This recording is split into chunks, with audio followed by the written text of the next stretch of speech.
Oh, September 20th, Common Council meeting order. Madam Clerk, please call the roll. Mayor Olson. Here. Alderman Holfer. Here. Alderwoman Eichmann. Here. Alderwoman Wilhelm. Here. Alderwoman Hanneman. Here. Alderman Barber. Here. Alderman Nelson. Here. We have a quorum. Please rise, join the pledge of allegiance. I pledge allegiance to the flag of the United States of America and to the republic which stands one nation under God, indivisible, with liberty and justice.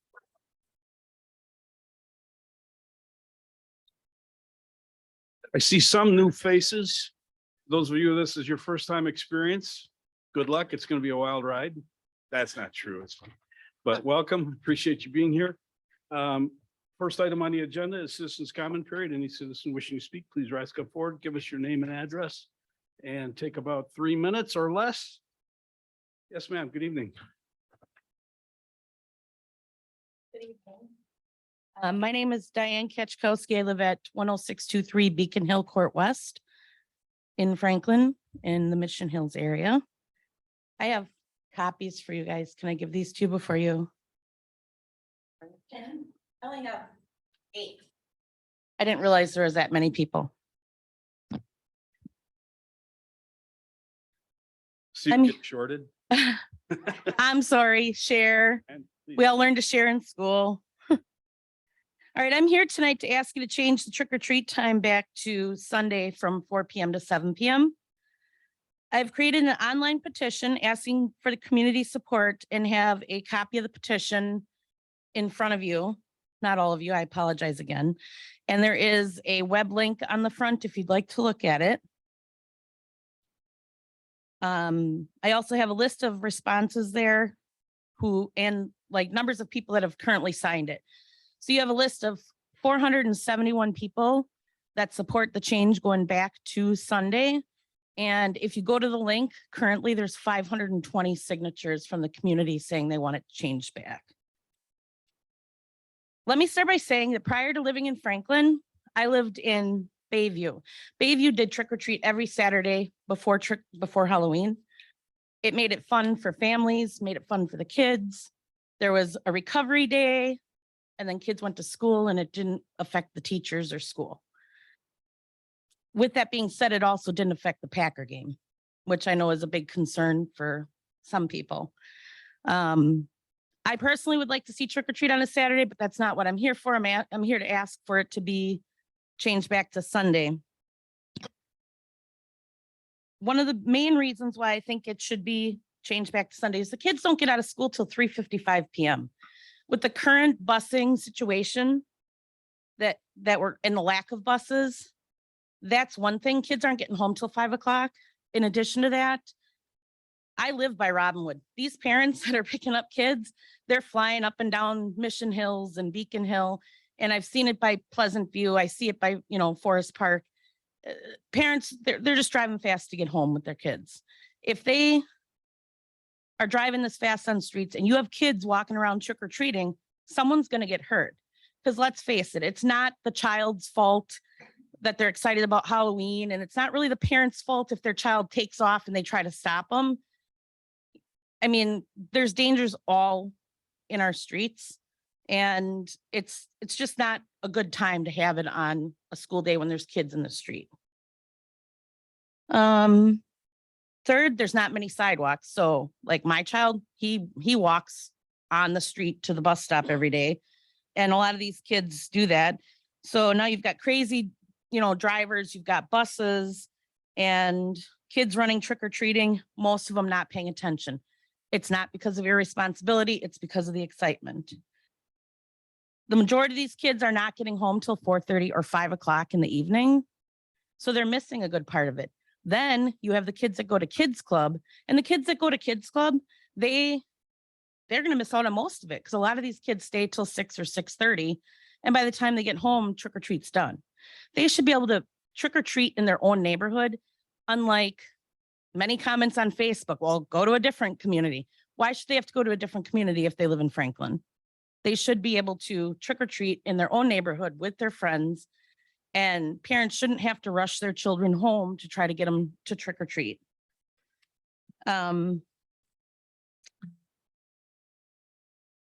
I have all my reasons listed here.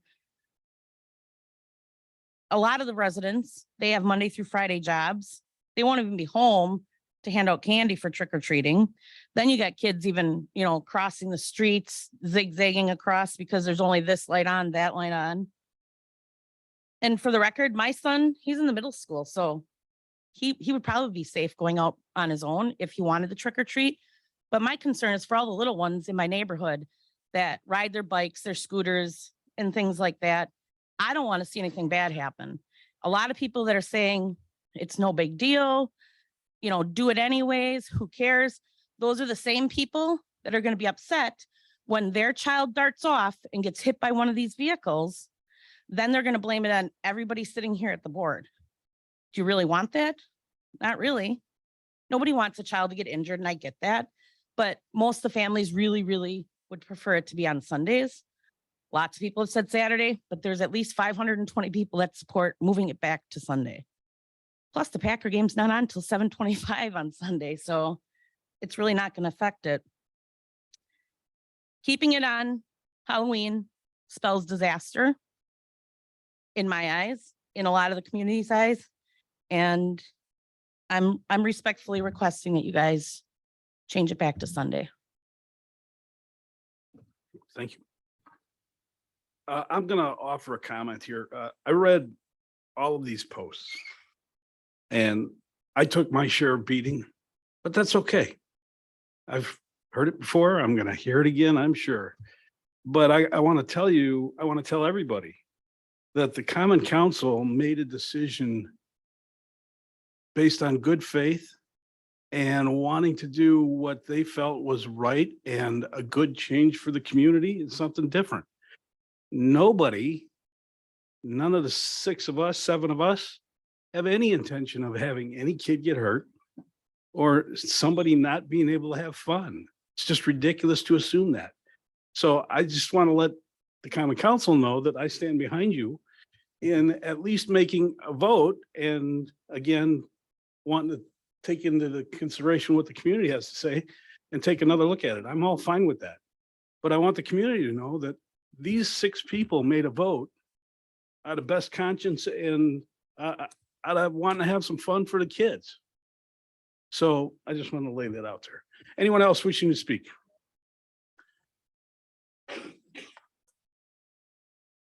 You going to clarify what I just said? No.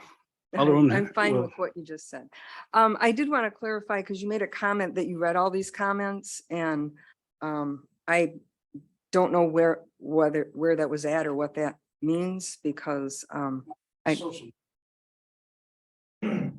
right. So I believe some of these were copied from social media, it looks like, but I was just wondering. Oh, okay. So where was the petition posted, I guess was my point of It was clarification. on Facebook. Okay, it must be one that I'm not allowed on, because I didn't see it, so, That's funny because I'm not allowed on one either. yeah. So that's my whole kind of point is, that's why we should have our own city Facebook page. So I was wondering, because some of us can't always see that, and so thank you for letting me know where I could have found it, maybe. Mr. Benning. Tom Benning, 11720 West Ryan Road. I'm here to object to the extension of the special use permit for Strauss. This is getting to be ridiculous. Now the city's acting as the landowner because we don't have a applicant requesting this. 2, the houses that Bear originally bought to dodge around the buffer zone have been resold this last summer to private citizens. That would be disenfranchising them to object to this, which would be wrong. And again, how does the city just keep, I mean, how long are you going to extend this with nobody wanting to extend this? Is the city going to build the building? That's my, I'm not, I would like clarification on that. Thank you. Thank you very much. Anybody else?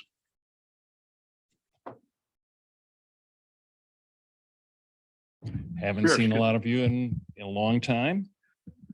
My name is Brian Marish. 8096 South 47th Street. Mr. Mayor and members of the Common Council, I am speaking tonight in reference to item G17, the Common Council consideration of the Code of Conduct complaints. As most of you will be addressing this, most likely you'll be addressing this in closed session, I would like to make my comments on the recent activities regarding the subject that have come to light.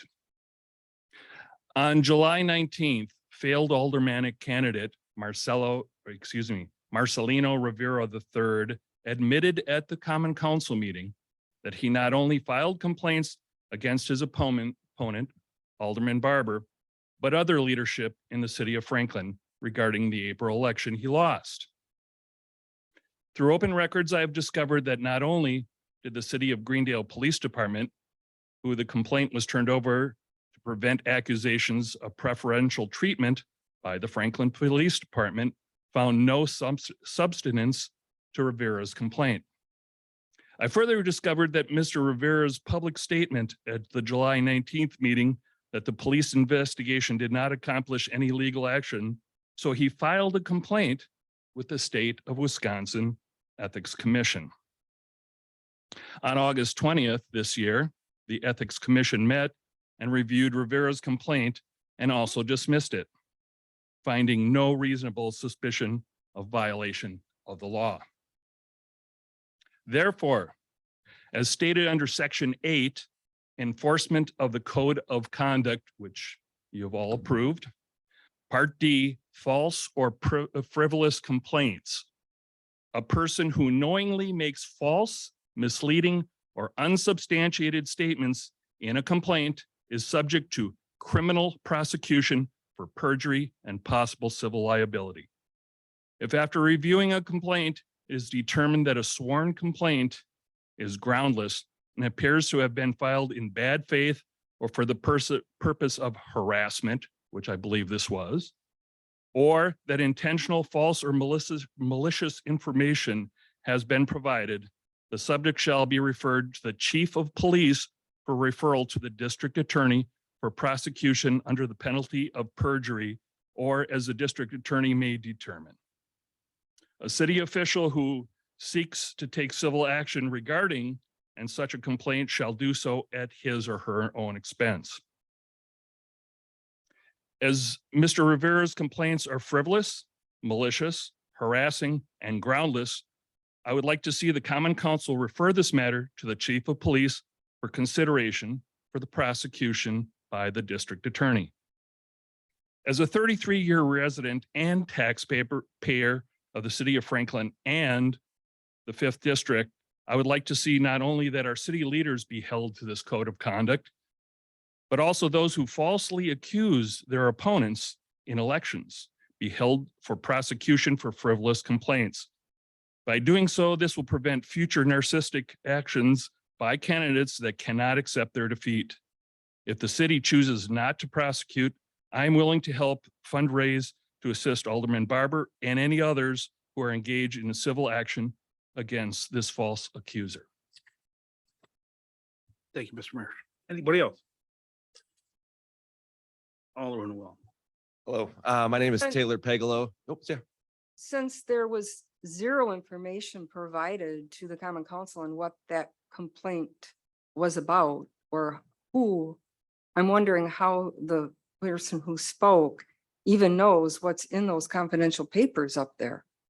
So that's my statement. I'm done.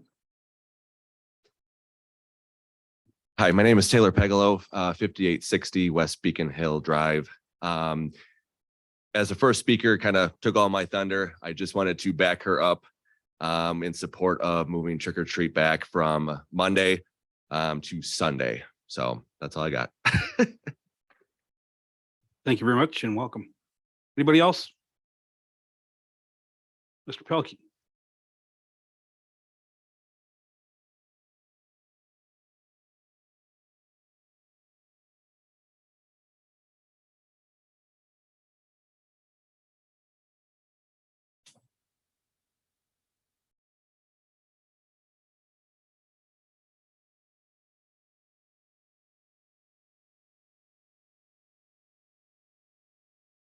Andy Pelkey, 9320 West Grandview Court.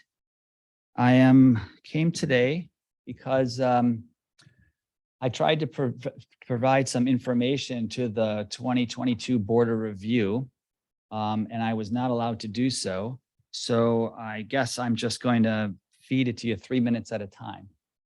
So we'll see in a few more future sessions here. But what I wanted to present to the board before they approve the roll. So one thing you have to know about a Board of Review is that the assessor has to swear to the affidavit that he did all the work completely and correctly. And the Board of Review has to accept the roll. Once that's done, then citizens can appeal their assessment. But until that's done, you can't appeal it because it doesn't legally exist yet. Okay. So step one at a Board of Review is to review the roll, look for problems, accept the roll, and then do the appeals that follow. So I wanted to provide this information before the roll was accepted. So I have looked at the work done by our assessor, and I have found at least a dozen serious problems with it. I have made open records requests asking Peggy Steno, our administrator, for her findings so I could compare them to mine and only bring up the issues that are different. I have received nothing. So here is one of at least a dozen problems which I would consider serious. In our contract with our assessor entered on February 7, 2022, the terms of which that are codified in a document titled Agreement for Professional Services, page 2 of attachment A of that agreement states that the assessor is to collect data concerning sales of land and sales of improved parcels, which may indicate the residual value of land. From these and other sources, the assessment firm and city assessor shall calculate all land values throughout the city. So in a revaluation, it is normal when you begin the valuation. So after you've collected all the data and you've scrubbed all your data, all your data is good, okay, and you're about to place a value on all the properties, you always begin with setting your land values. And so you look at vacant land sales and sales of properties where it's pretty easy to subtract the value of the buildings and come up with a residual value for land. So you analyze that, and then you set all of the value of all the land as if everything was empty. Okay, so standard operating procedure for doing a revaluation, which our assessor did in 2022, a revaluation. Okay, but they didn't do this step. And the evidence I have is, one, I went to the open book and spoke to Chris Plowman, I think his last name is, I apologize if I mispronounce it, Chris Plowman, who admitted to me that they just used the values from last year. They did not do step 2 here where they collect, analyze, and set the values of all land. So that's the first thing. Second thing, just looking at the evidence, all right? Here's an example of 2 parcels, which I have shown on the map there. One is 7380 South Cambridge Drive, and you can see it's one other parcel away from 8830 West Warwick Way. So they're on a corner, right? But they're very close to one another. The one on Cambridge Drive is 48,352 square feet, valued at assessed value 131,800. The Warwick Way lot is significantly smaller, probably what, 60% of that, but is valued at almost twice the value. This is not just an equal taxation. This is non-uniform taxation. This is a violation of the Constitution, right? Article 8, Section 1 of the state Constitution, all taxation shall be uniform. All right. And these values are not uniform because the assessor never didn't do this, what the contract clearly said they were going to do. Okay. So problem number 1 of at least a dozen. Thank you very much. Thank you. Anybody else? Yes, ma'am. Good evening. Good evening. My name is Sarah Lynn Emmons, 9339 South 44th Court. I'm actually here for the organizational business for joining a committee, but wanted to share that my specific reason for going to the website that I came across the open positions available was trick or treat. And just wanted to Successful on our. part, yes, then. exactly. But I wanted to just, I did share my specific feedback to my alderwoman. So thank you very much for listening to those reasons. And I'd just like to ask the council to consider either changing at least the time on the 31st, if the decision is to keep the 31st, or to move to Sunday. I believe I did sign that petition. But I would be supportive of either the time change so that we can avoid any safety issues for the children, or moving it to Sunday. And that's my piece. Thank you. I look forward to the council approving your appointment. Thanks for volunteering. Anybody else?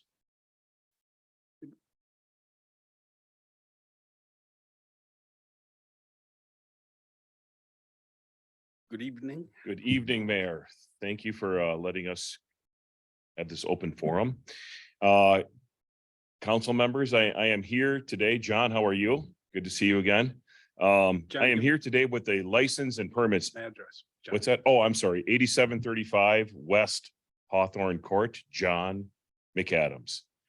I'm here today basically to ask the board here that to really think about the issuing of any firework permit to the Rock and or Zimmerman. I believe that's what's going on under section H here.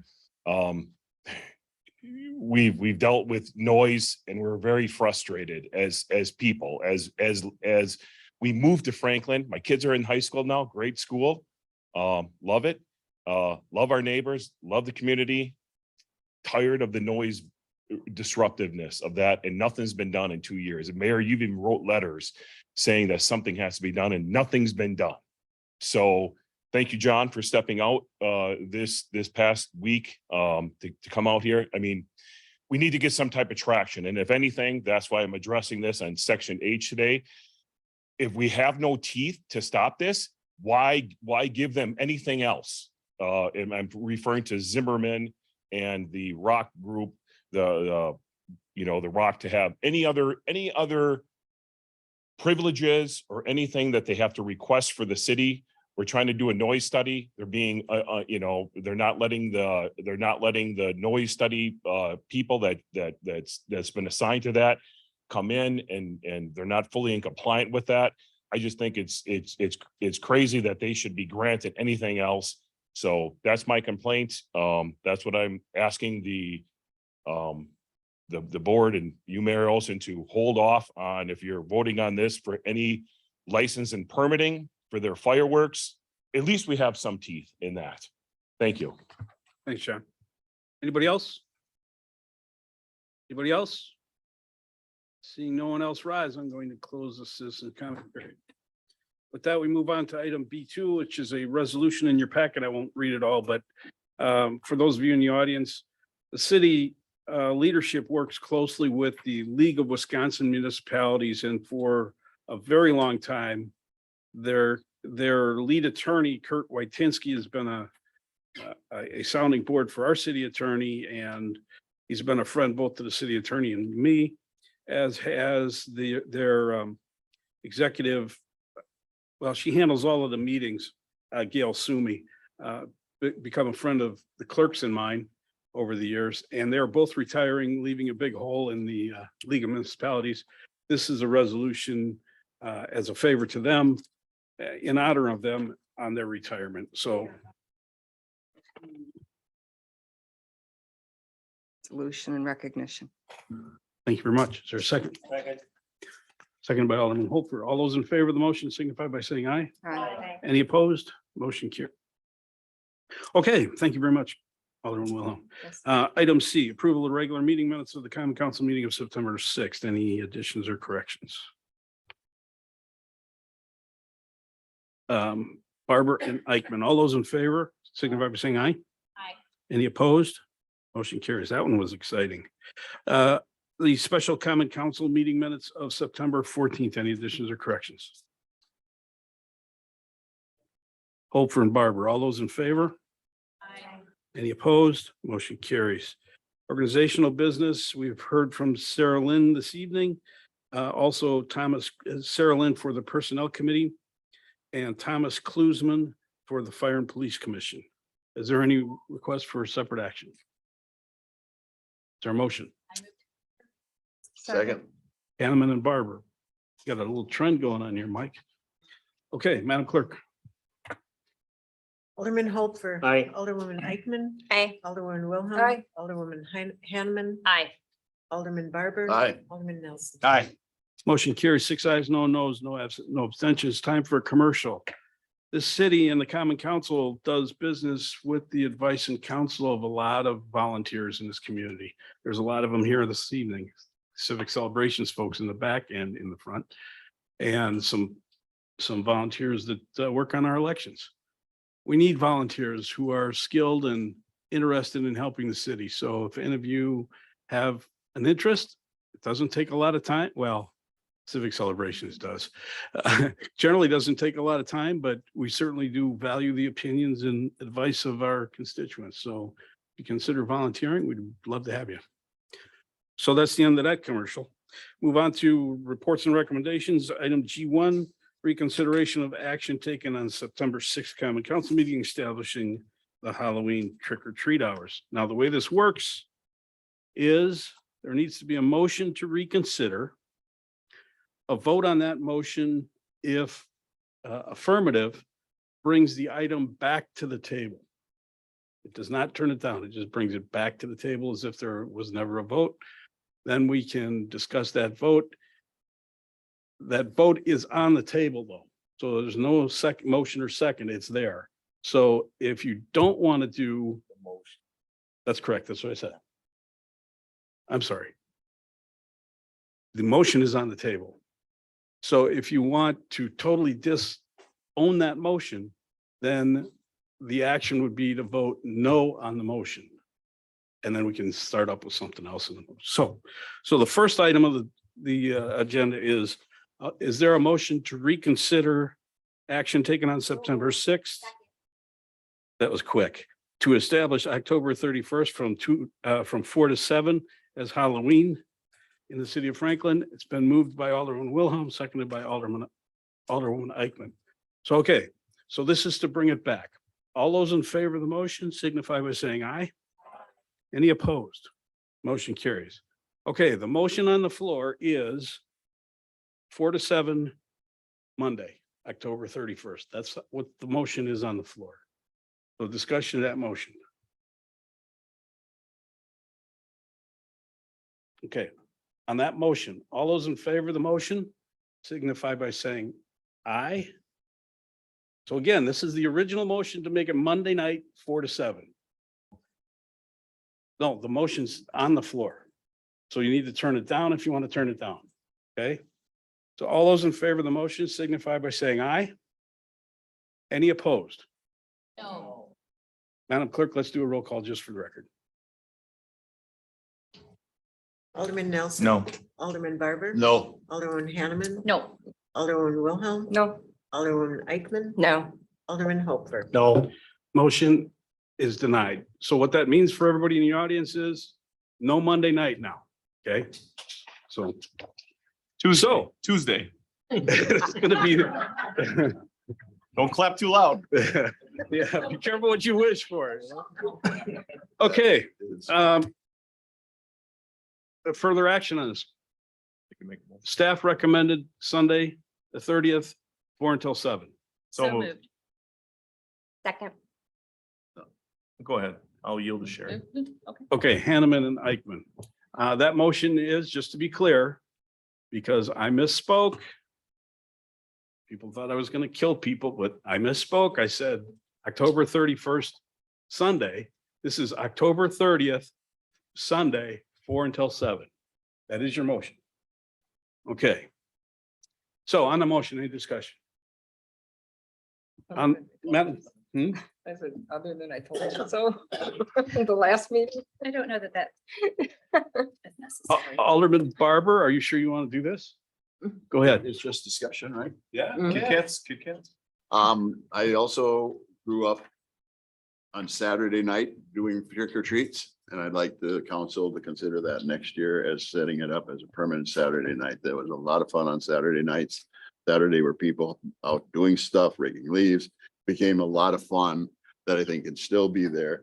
I'm not changing this motion in any way, but I'm thinking next year, Saturday night was perfect for me as a kid. Okay. Trick or treat was my night and part of the reason I look the way I do. Anyway, okay, on the motion, Madam Clerk, let's just do a roll.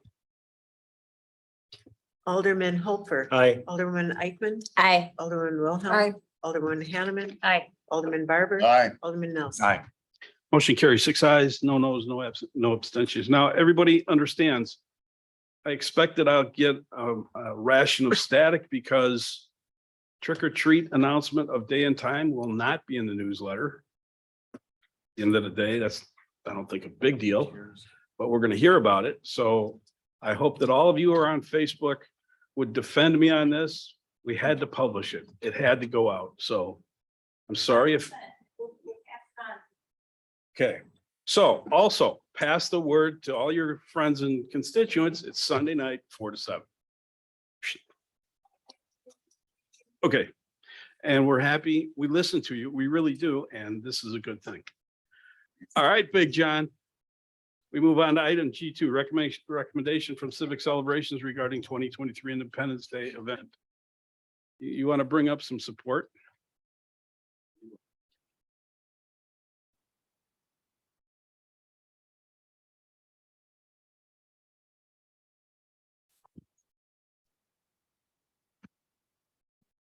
John Bergner, Chairman of the Civic Celebrations. John Bergner, 8501 Parkland Drive, Chairman, Franklin Civic Celebration Committee. Anna Damscape, 7825 Stonebrook Court, co-chairman. I would first like to introduce to the Common Council and the community of our city of Franklin, the members of our Independence Day Celebration Committee here in attendance. We have Mr. Bob Nackert. We have Doug Clark, got new Ashley Christ and Mira Krisovich. All our time Angela Christie. Yes, yes, she's new. Thank you. A combined, each of these members and myself have volunteered their time and talent serving our community for a combined 80 years. I first would like to take this opportunity to commend Anna Damsky here for her work this year organizing the Wall That Heals. This was a new and large task that was put on her shoulders, and she delivered. We are able to honor those that sacrificed their lives. And for us and many of our residents, neighbors, and even out-of-towners that came, were able to experience and honor the Wall That Heals. Thank you, Ann.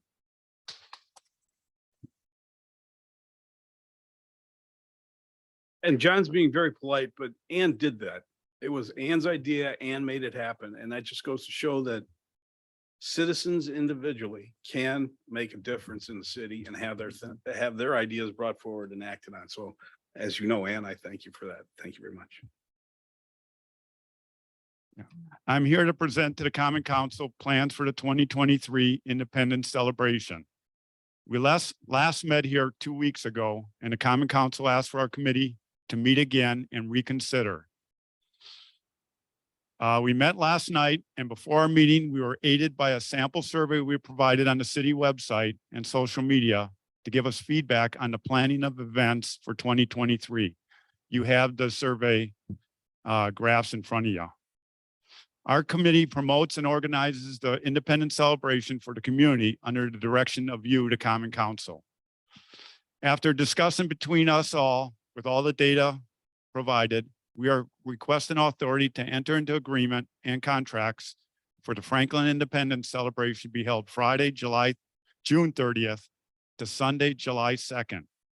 Details of daily events is listed as option B, and spending approval is on page 1 and detailed on page 4.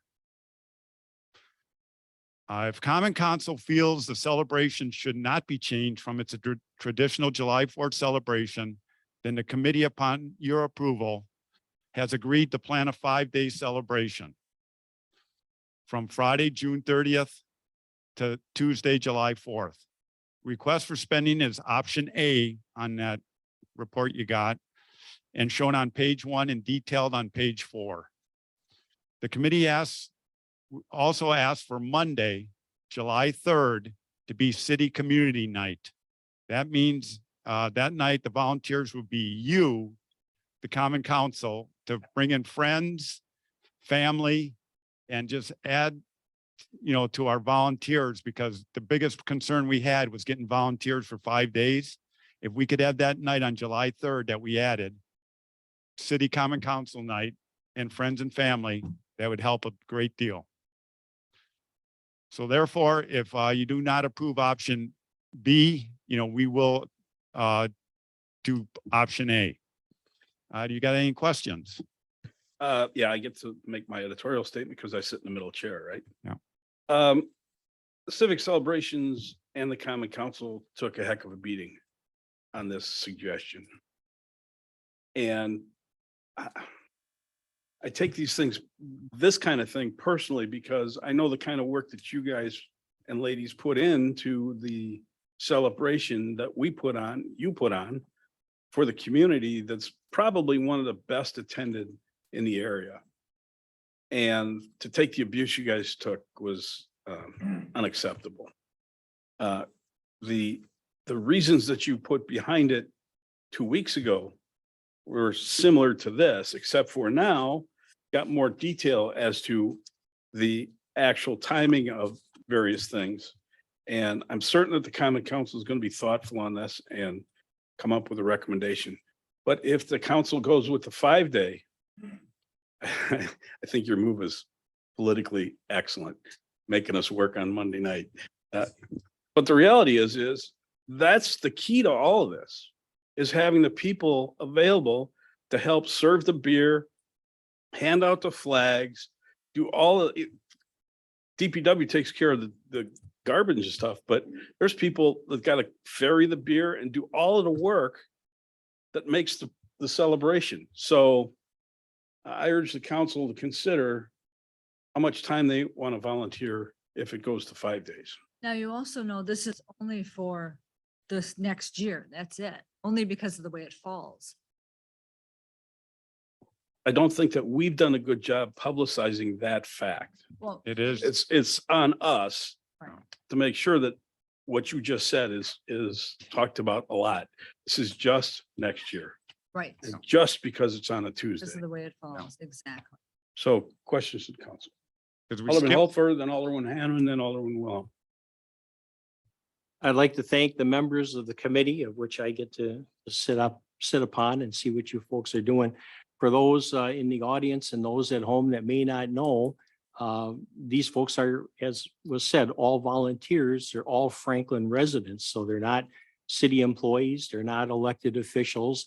They're volunteers that dedicate their time and energy, as you heard, some of them for a total of over 80 years altogether. These are your neighbors. These are your friends that are doing this. We looked as a committee, and I'll go back and I'll say that I liked the idea originally when we came back and discussed it at the last meeting. I had some new issues that I wanted answers to. I went back and we did some research. I asked additional questions, and I'm now comfortable with the 3-day proposal. The committee has data going back 20+ years on sales and things like that. I asked, a lot of us asked questions. How many days? Can we eliminate days? Can we shut down for a day? And back and forth, different scenarios as to what would be most logical and have the greatest chance to succeed. Having it on Friday is absolutely essential, as 35% of the revenue comes on that particular day. If you look at, we looked at the difference between a 3-day event and a 4-day event. That 4th day adds roughly $10,000 to the cost. The cost of police and Department of Public Works last year was $41,482. You're talking $30,500 in labor and $10,000, almost $11,000 in employee benefits. The overtime for 2022 for the DPW alone was $23,700. That's important, because you're looking at a budget proposal of $116,200. And I'll ask our city administrator, how much of that the city contributes? The city includes $13,000 in every annual budget for this event. So out of $116,000, the city does 13,000. That means this group is responsible for raising the rest of the funds to cover the cost of that. So having a successful event is critical to that. Adding that extra day, which would be a Monday evening, what are the odds we're going to have big crowds come out on Monday evening, but we've still got all of those expenses. So my questions have been answered, and yes, there's always that, but there's nothing on the actual holiday of the 4th, but there's plenty of other things going on in the vicinity if somebody really wants to go. So I would make a motion that the council adopt the Friday through Sunday. I have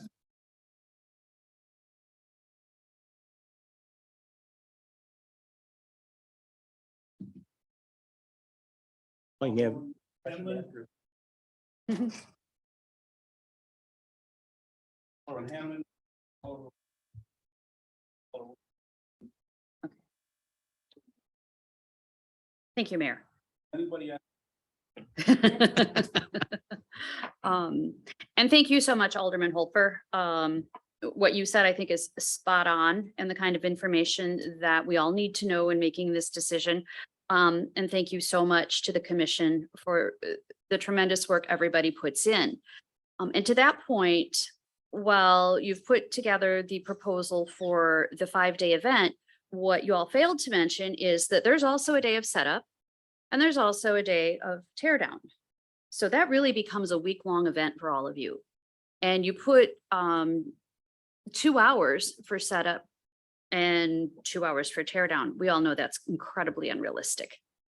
I think to ask any volunteer to give an entire week to an event like this is just over and above. So my support will be for option 3 or option B, the 3-day event. Wilhelm. That's enough. Nelson. Okay. And I have to say thank you for all you do. So, and the detail information here, I did have a comment on this information. There were only 86 responses. Where was this accessible? That was a Facebook survey and it was on the city website. Okay. In the future, if you do one, I didn't even know we had a Facebook Civic Center. We do, yeah. I didn't know that as an alderperson of the city that because the council never approved a Facebook site and we've been going back and forth arguing if we're going to have one or not. And then I found out that right now that we actually have a city one, and there's other ones that we have too, but simplified, if we just had one, you might have gotten more than 86 responses. But in the future, if you just copy the common council, then we will know that there's a survey. So if we get constituents, we can send them over to your page and then maybe we can increase that as well. But the information that was given on the financial figures on this are probably the most telling. And this is going to be a lot of work. And you've put so much work into this already. So I see that the one, it looks like a heck of a party. There's double fireworks and there's double main 10 events, but realistically, it's going to be extremely hard on our staff to pull that off. And while I like a good party as much as the next person, I guess I would have to go with the smaller, hopefully give you a little break and give you plenty of time to raise the money that you'll need for just that small event. And hopefully the people that responded that want it to be a longer event, maybe you can pull them in because next year I think we'll have an opportunity where it's going to be in the middle of the week. That's going to work out better. Okay. Not 2023, 2024. And because we have a leap year, it's going to be a Thursday. Okay. So it's going to be Thursday, Friday, Saturday. Oh, lucky for That's you. why that's 1 year is what's messing Yes. everything up. Right. And it's not an idea, it's not a break for us. It's the idea that not only we can shake things up a little bit and change things with everything that's going on, even just the parade alone. You have such competition out there because everybody's got them, and some of them are just so devoted to their city that they want to stay. And ours is at the same time, we can't get anybody different. And with the security and everything else going on, to get people here by the time that they shut the roads off is impossible. Yeah, you might have a bigger participation in the parade because they're gonna have that competition. So it That's could why we be, thought, yeah. That was a big factor. Yes. although, I know they're the people that are the diehards, the 4th is the 4th, but they can always celebrate the 4th as they would like. It just doesn't have to be paid for by the taxpayers. So, thank you. Hi, thank you. I first wanted to say thank you again. I appreciate all of you, your time, your dedication above and beyond. Greatly appreciated.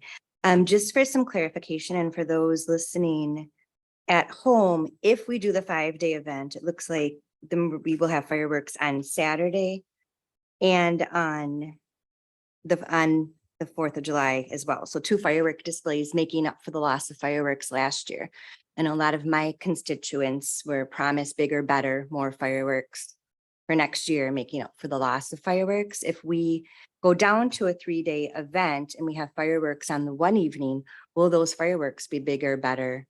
Yes, the amount spending shown on your is almost double for that Saturday night.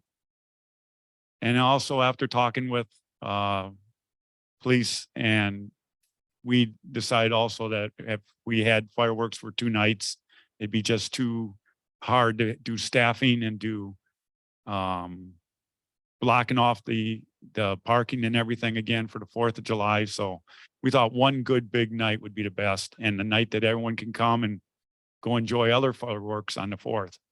Thank you for clarifying that. Okay. I want to jump in, and then it's going to be Alderman Nelson and Barber. We don't talk much about it on purpose.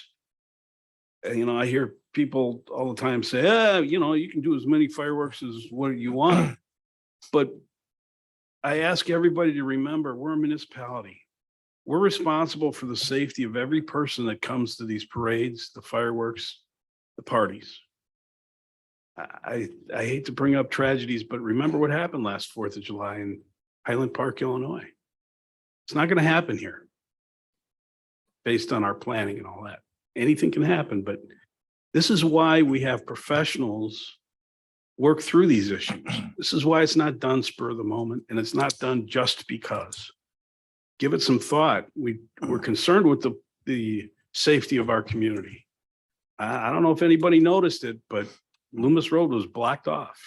People could not get onto Loomis Road for a good portion of the 4th of July for that parade because we have a concern for the safety of our community.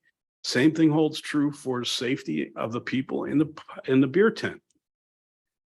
We're watching out for those kind of things. So trust in the folks that we have doing the job because they know what they're doing. Alderman Nelson. Thank you, Mayor.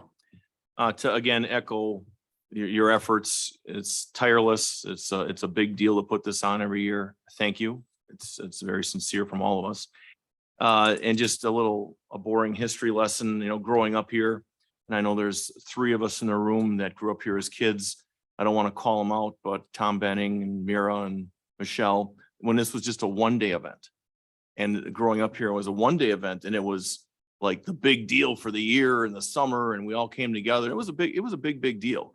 And to come to where we are now was a lot of work, not by accident, a lot of planning, a lot of dedication. So I absolutely support option B, and thank you for everything you do. Thank you. Well, as I stated in the last meeting, I am somewhat of a purist. I can understand why people would like it on the day, but given your argument here this evening, it's very compelling, and hearing the comments, although I'm a purist, I understand the reasoning behind going to a 3-day, and I can support that. My only question being, did you have any, as being a community-based supporter and working the food tents and all of that, Did you get any comments from the vendors as to what their preference would be? Some of them have contacted me because they know I work that area, but what was the comments that we received from any vendors that might have been interested? Actually, our biggest vendor, 3B Concessions, who does the most business, he actually gave us that suggestion to do the weekend. It was his idea. And then we went in and we asked other food vendors and they thought, Monday night would not, it would just been Monday night. They would have to come back, keep their stuff all, either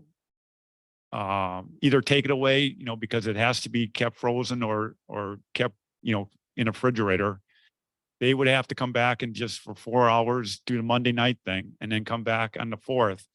They do the best on the 4th though, because people go to the parade, they come after the parade, they come to the entertainment tent, they go get the ice cream, and the food vendors do very good on the afternoon of the 4th.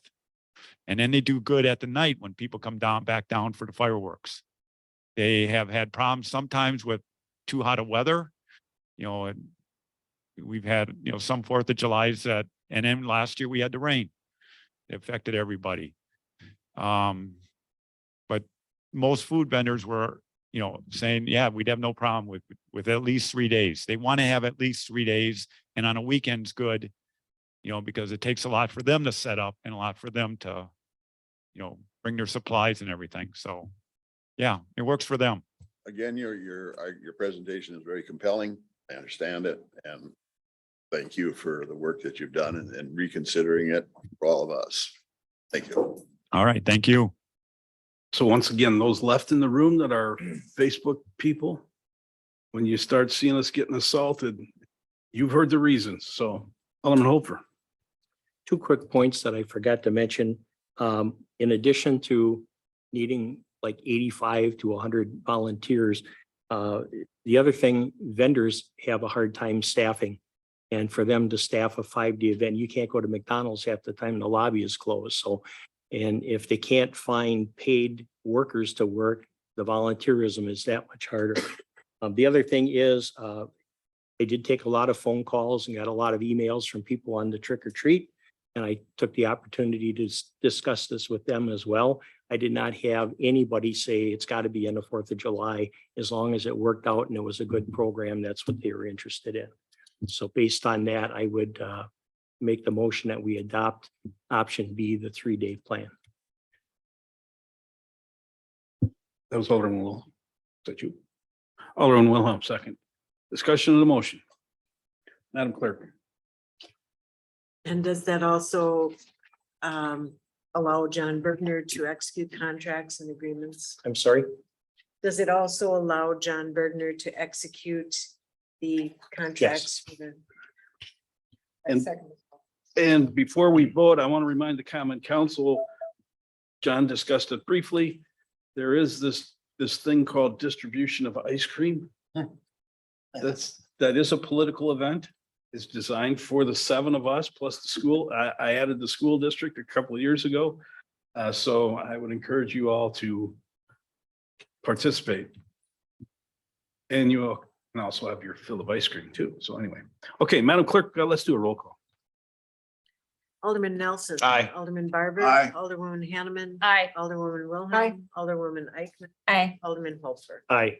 Motion carries 6 ayes, no nos, no absent, no abstentions. So we have 3-day event, the weekend. So thank you very much. Now, the rules are that if you're new here and this is your first meeting, you got to stay through the rest of the entire meeting. Okay, Thank you. Thank you all. thanks, John. Thanks, Do we need Ann. approval now for Christmas parade as well, or are we okay with? We should do that. We did not ask for that approval. And you want to give us a brief on the Christmas parade? I guess I assumed that it was All right. Told it's not on the agenda, but December the 3rd. December the 3rd, 3 p.m. Same route, same spot. Well, it'll be on the next agenda. Okay. G3, project development agreement amendment with Bear Development is, do we need, Madam Director, do we need to go to closed? Not for me. Is there a desire to enter into closed session on this matter? Okay. Madam Director? So this is an item the council has actually discussed at 4 meetings. As you know, it took place in closed session due to the negotiation of part of the development agreement. Council felt that the agreement was too broad and undefined. So after providing information to the council and receiving direction on the same, staff worked with the developer to come up with a reasonable agreement. That proposed agreement is in your packet under G3. Some of the main changes, clarification of language in a number of sections that weren't properly defined in the original agreement, specifying when the original MRO bond interest would be accruing, clarifying which development is to be counted toward the minimum assessed value guarantee, clarifying in detail the terms of the expansion MRO, including the maximum amount that would be paid under that MRO, and clearly defining the eligible project costs under that expansion MRO. Clarifying that the city will not pay interest on any shortfall payments required by the developer if and when the funds are repaid to them towards the end of the agreement. Clarify that the city is able to charge additional administrative costs to the TID prior to developer payments being made. Ensure that the appropriate projects are charged on the original project terms rather than allowing them under the expansion MRO. Updating the exhibits as necessary. We do have 2 exhibits that the city attorney handed out. One is A, that's the legal description. That should be in good shape.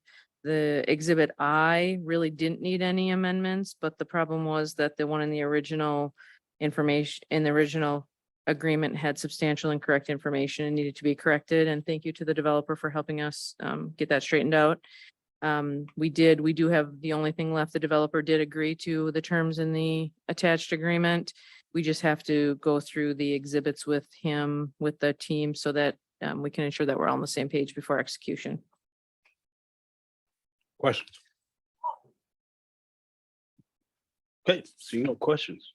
Is there a motion to approve project development agreement amendment with Bear Development, Loomis and Ryan, Inc., developers for tax incremental district number 6, which is a mixed-use industrial, commercial, retail, single-family, residential, and open space uses of an approximately 233-acre generally located north and south of West Loomis Road, south and west Ryan Road, west of South 112th Street, east of South 124th Street, north of West Oakwood Road, and with the finalizations of the exhibits and technical corrections to be made by the Director of Administration and City Attorney in advance of the final execution.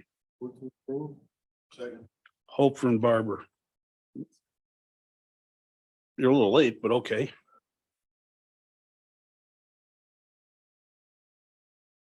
Come on. Right, I support this, but just Madam Director of Administration, and we talked about this a little bit last time, just so we are clear that this is something that needed to be done. And this is also something that shows an advantage to the city of Franklin to make sure that things are clear and that there's no gray areas, and that this had to be done. And this is definitely to our advantage to have this clarified. I think it's for both parties advantage to have it clarified, but the city did approach the developer to make the changes because we did see some shortcomings in the development agreement. Thank you.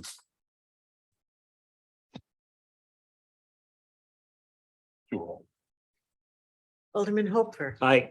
Alderwoman Eichmann. Aye. Alderwoman Wilhelm. Aye. Alderwoman Hanneman. Aye. Alderman Barber. Aye. Alderman Nelson. Aye. Motion carries 6 ayes, no noes, no absent, no abstentions. Move on to item G4, resolution approving an amendment to the project plan and boundaries of TID number 6, City of Franklin. Same development, just adding that. Oh, John's here. Mr. Cameron. Good evening, Mayor and members of the council. John Cameron with Ellers, and I will give a brief overview of the amendment to tax increment district number 6.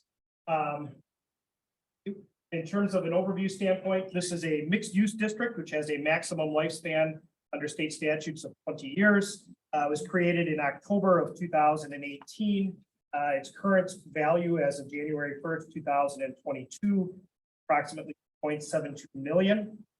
It is comprised of 233 acres that include territory that was added in 2020. The original district boundary included 145 acres. The first amendment that was done in 2020, added 88 acres. And you can see the breakdown on the chart in terms of the land that is suitable for commercial, industrial, and residential development. In terms of the purpose for the amendment, the primary purpose is to add territory. There's a new lot that has been created that is partially in and partially out of the existing district. The amendment will align district boundary with the lot line to contain the full parcel, which is a requirement under statutes. The lot will be the site for the RISE Commercial District, which is building business. The other purpose for the amendment is to update the project cost. The current projections reflect an approximately $380,000 decrease in the project cost expenditure.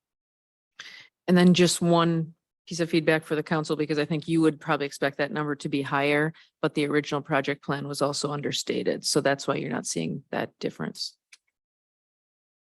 The amendment is shown in the parcel in purple. That is currently combined with the parcel just to the left of it. So the parcel itself, in terms of the amendment, will contain the full parcel. The parcel is approximately 8.42 acres, has a current value of $1,000, suitable for. In terms of the change to project costs, decrease of approximately $380,000 is summarized in terms of approximately a $248,000 decrease to capital outlay expense, approximately $178,000 for interest on long-term debt. There is some cost increases for development incentives, and then a decrease in terms of interest on the municipal revenue obligation. In terms of the breakdown for current and development, currently the properties within the TIF district are valued at $2.724 million. Have the Ryan Meadows portion of the development, which is the single family portion, starting in 2022, building out through 2024, valued at approximately $9,500,000. Woodfield Trails, with condo portion of the development district, starting in 2023, running out through 2006, valued at $13,700,000. RISE commercial developments, all portion of it is expected to be valued yet in 2022, with the primary portion of it constructed in 2023. And then commercial industrial infill within the rest of the district, valued right now at expected 500. Total of approximately $85. In terms of the tax increment projection, that $85.8 million building out between 2019 and 2026, based on current projection, holding the tax rate constant, would produce approximately $27 of tax increment revenue.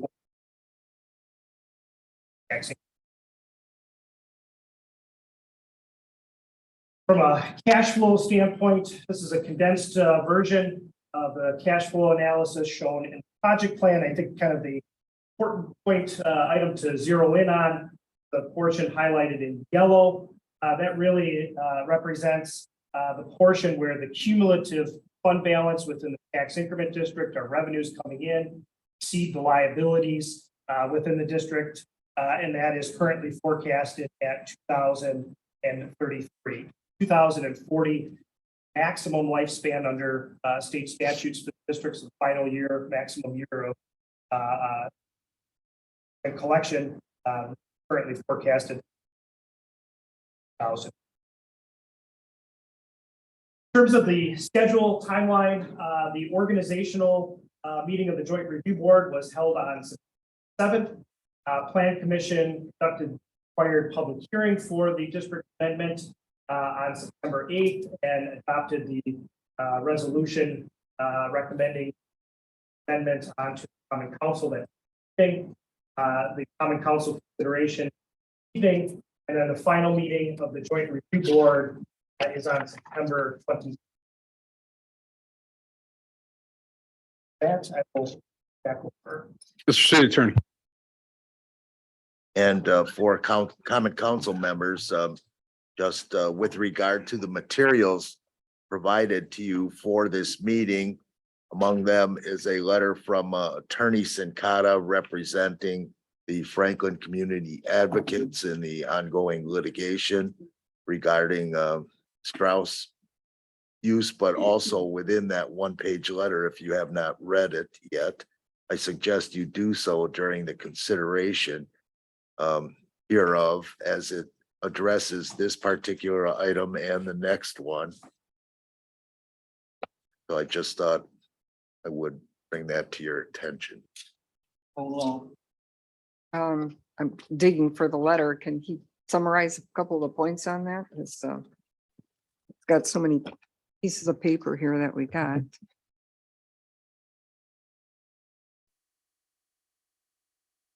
I found it. Okay, I'll take a look at that. Okay, back to my original question. So this is for the gentleman from Ellers. The maps that are in the report, which would be 11 of the report, 55 in the council packet. And I know there was some talk about needing to make some clarification on these, but on page 55, there is the green area, which shows the C1, which is the conservancy areas. And then if you look at the area next to R6 where the residential homes lots are, that lot is hashed sort of a gold color. And then there's a dark block in there that's like a dark gold color. It's my understanding that that was also supposed to be a conservancy area.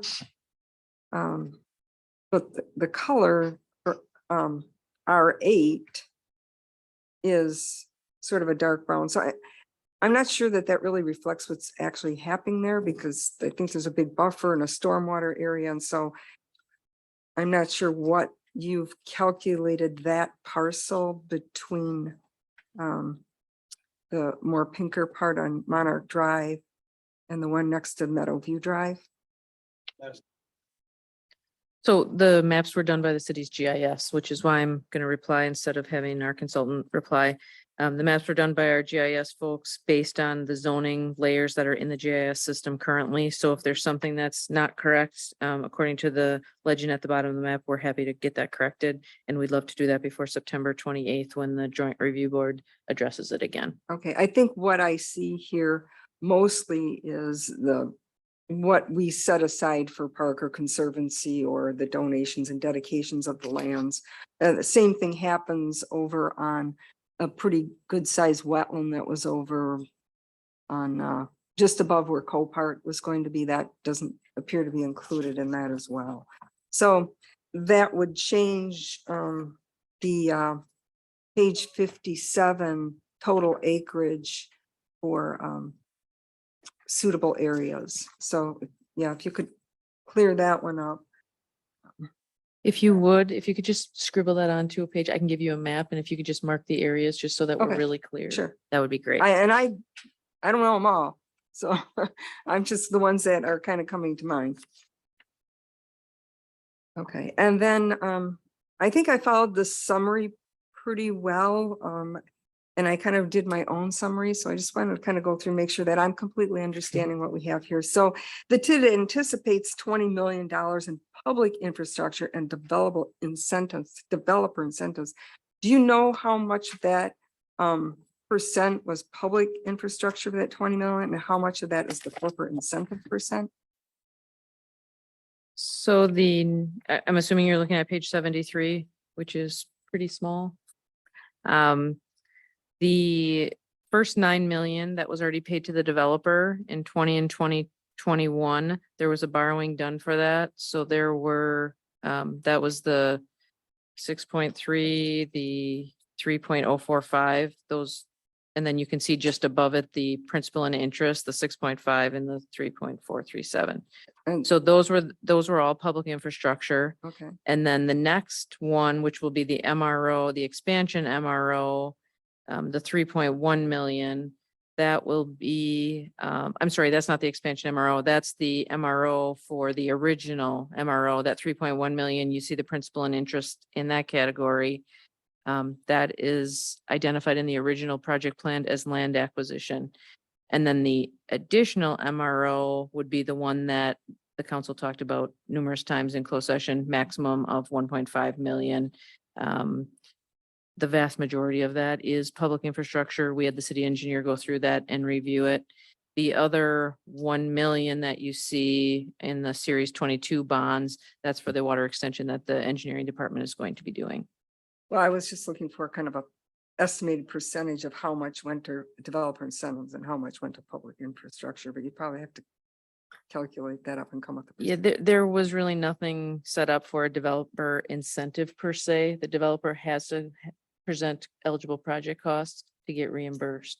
So none of it is what you might call like a success fee. It's all for infrastructure. I thought you were asking what's public versus what's private. Oh, okay, because it just said, the writing said public infrastructure and developer incentives. So I was using the wording that was actually in the report. So this city has spent like 9.9 million, about half of what we expect the cost to be so far, pretty much. Took out debt, yep. Yep, okay.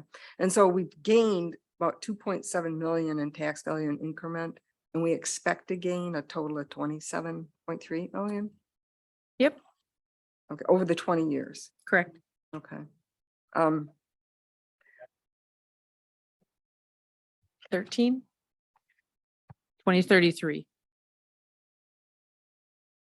And so we're gonna spend 20 million and over a 20-year period, we're going to get a tax incentives of 27.3 million.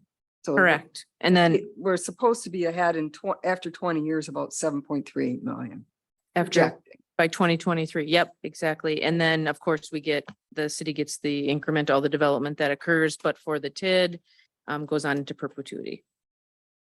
And my only thought when I start calculating how much we actually get out of that is over that 20-year period, while we're waiting to get this full increment, we end up doing roads and maintenance. And by the time it is done in 20 years, it's time for us to start all over and pave the roads. And then there's extra DPW and extra police and fire. And so, you know, while it looks good on paper when you start, I'm not sure if you calculate all those that you come out quite as far ahead as 7 million as you expect here. So we're expecting 87 million total value of increment and land improvements, and to be paid off in 13 years. That's actually pretty good. That leaves us a lot of wiggle room. So I'm pretty happy about that. And then one thing I'm wondering if you can speak to is, because this was sort of a parcel that we're adding in by amending it, that was after the fact that the entire TID was created, and it added to that Copart parcel. Is there any question about if that can meet the but for test in the TID if we're taking and adding a parcel to an existing TID? Or is that not a count when you make an amendment? Well, right now you have a non-conforming situation in Right. terms of the parcel being part in and part out of the TID. So it's a situation that you need to resolve either way. So, okay, that's probably a better way to put it then. Okay, I think that covered pretty much everything I had. Thank you. Thank you. Thank you, Mayor. I want to go back and reference the item that the city attorney brought to our attention, asking us to read through this. And this particular letter alleges that by moving forward with this item, we are acting contrary to Wisconsin state statutes. So I would ask the city attorney to speak to that and clarify why we might not be acting contrary to state statutes. City attorney. I disagree. Explain why for the record, please. the matter is in pending litigation. These arguments have been made and responses have been filed, et cetera. And the city proceeded procedurally pursuant to law. That's the answer. Okay, anybody else?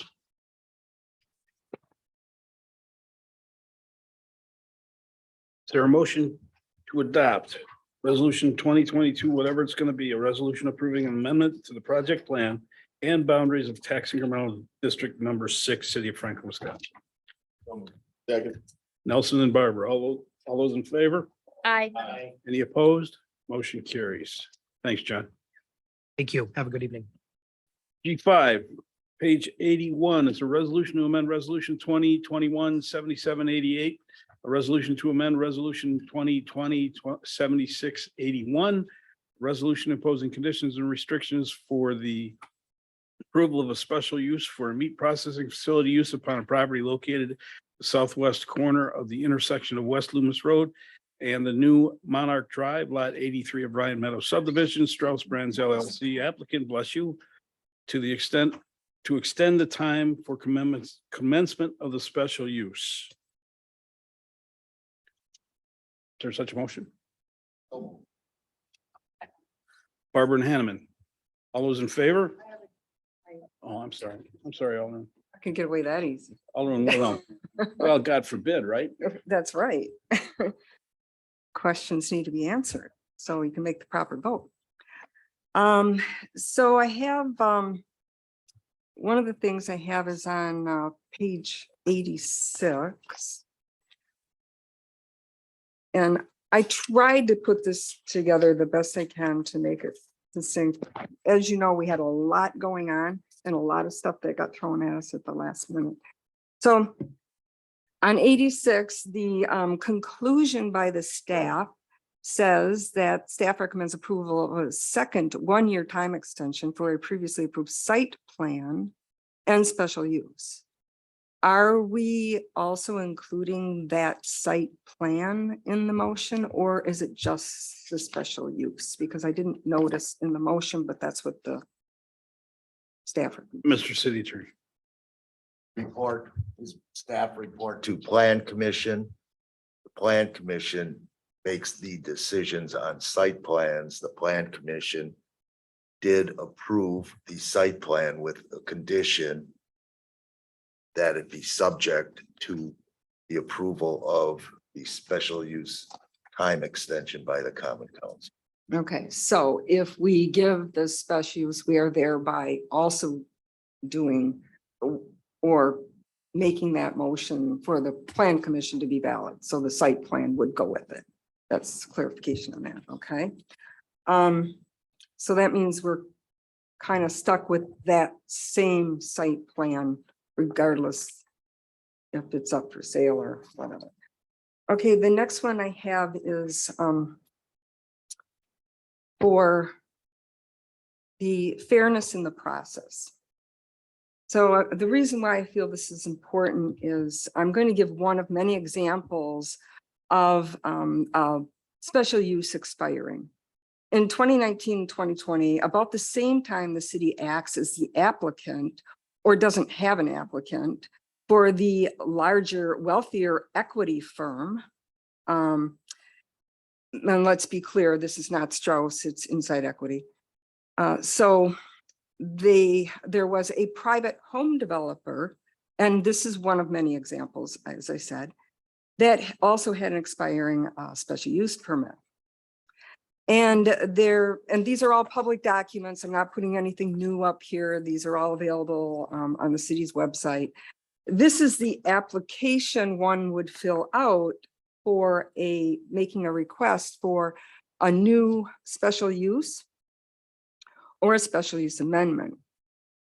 And there are different prices for over 4,000 square feet, but basically for this gentleman's purpose, it was $1,000 fee to put in for his special use.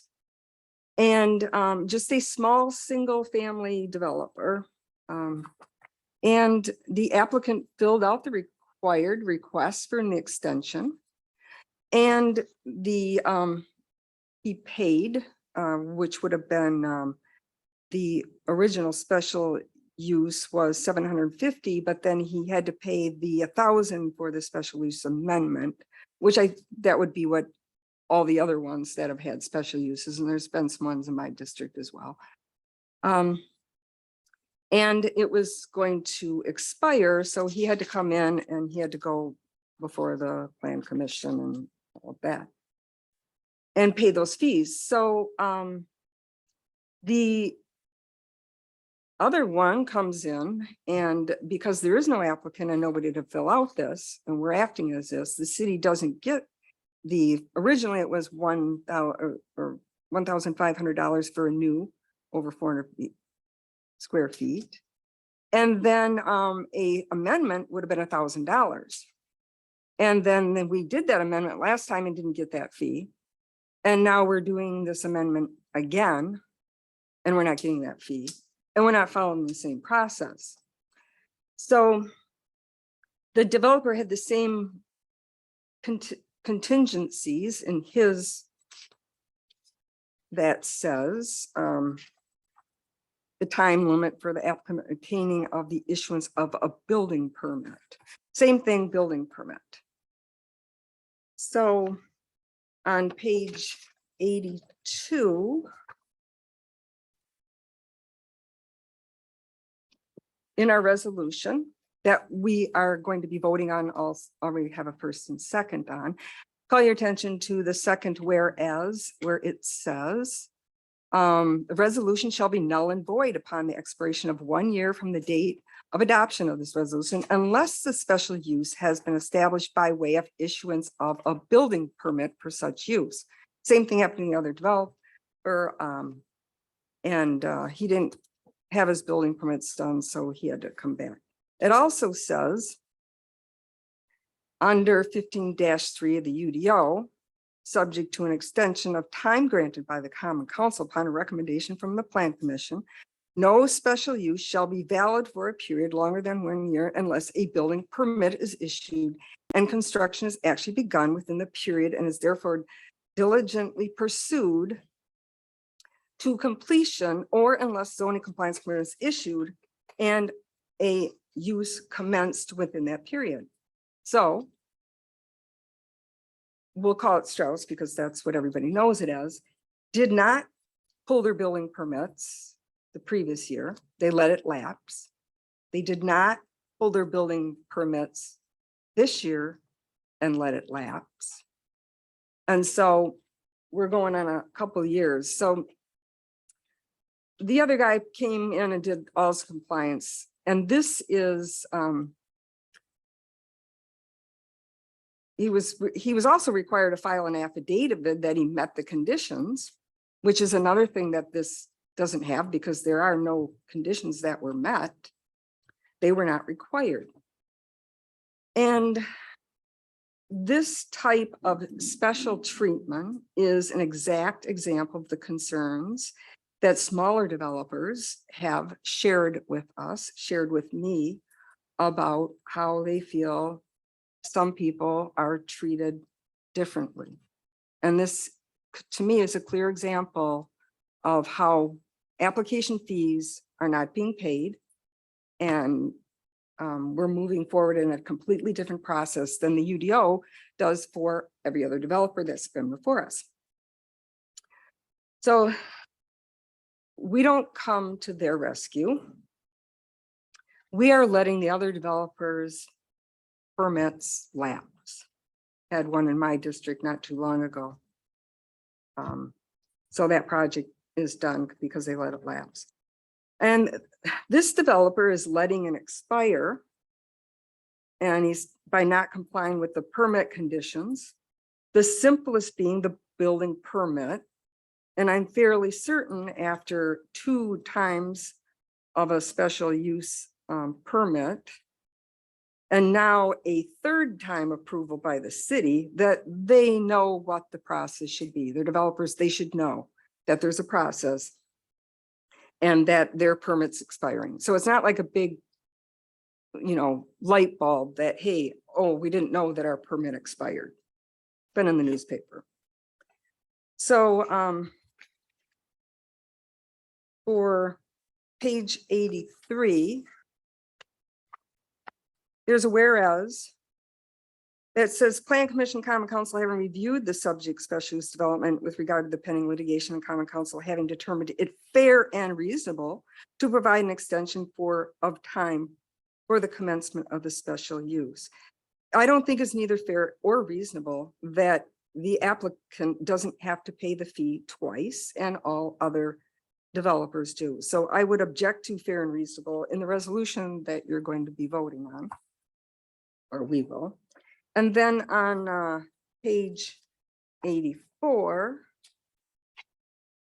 again, the last sentence of the larger paragraph says which time extension will be granted, and it shall be null and void upon the expiration of 1 year of the day of the adoption of resolution unless special use has been established by way of issuing a building permit. And we are hoping for that to happen again after 2 years. So in the site plan review and fairness to the residents and the public input, if we approve this special use, and I just pointed out in the very beginning that the site plan comes with it. What happens when you approve a special use as an extension, instead of letting it lapse like it has done with other developers, you will remove the public input. The whole special use process, for those of you in the audience or who's listening that might not know this, it's a zoning. It's a type of zoning that isn't allowed in this district. Therefore, residents have the opportunity to speak up through the special use process. If you remove the special use process, there's no review of the site plan again, because there is no public hearing on the Plan Commission without the notice of a special use. So there will be no comment allowed at the Plan Commission. So page 86, let's see, tax recommends, okay, number 3.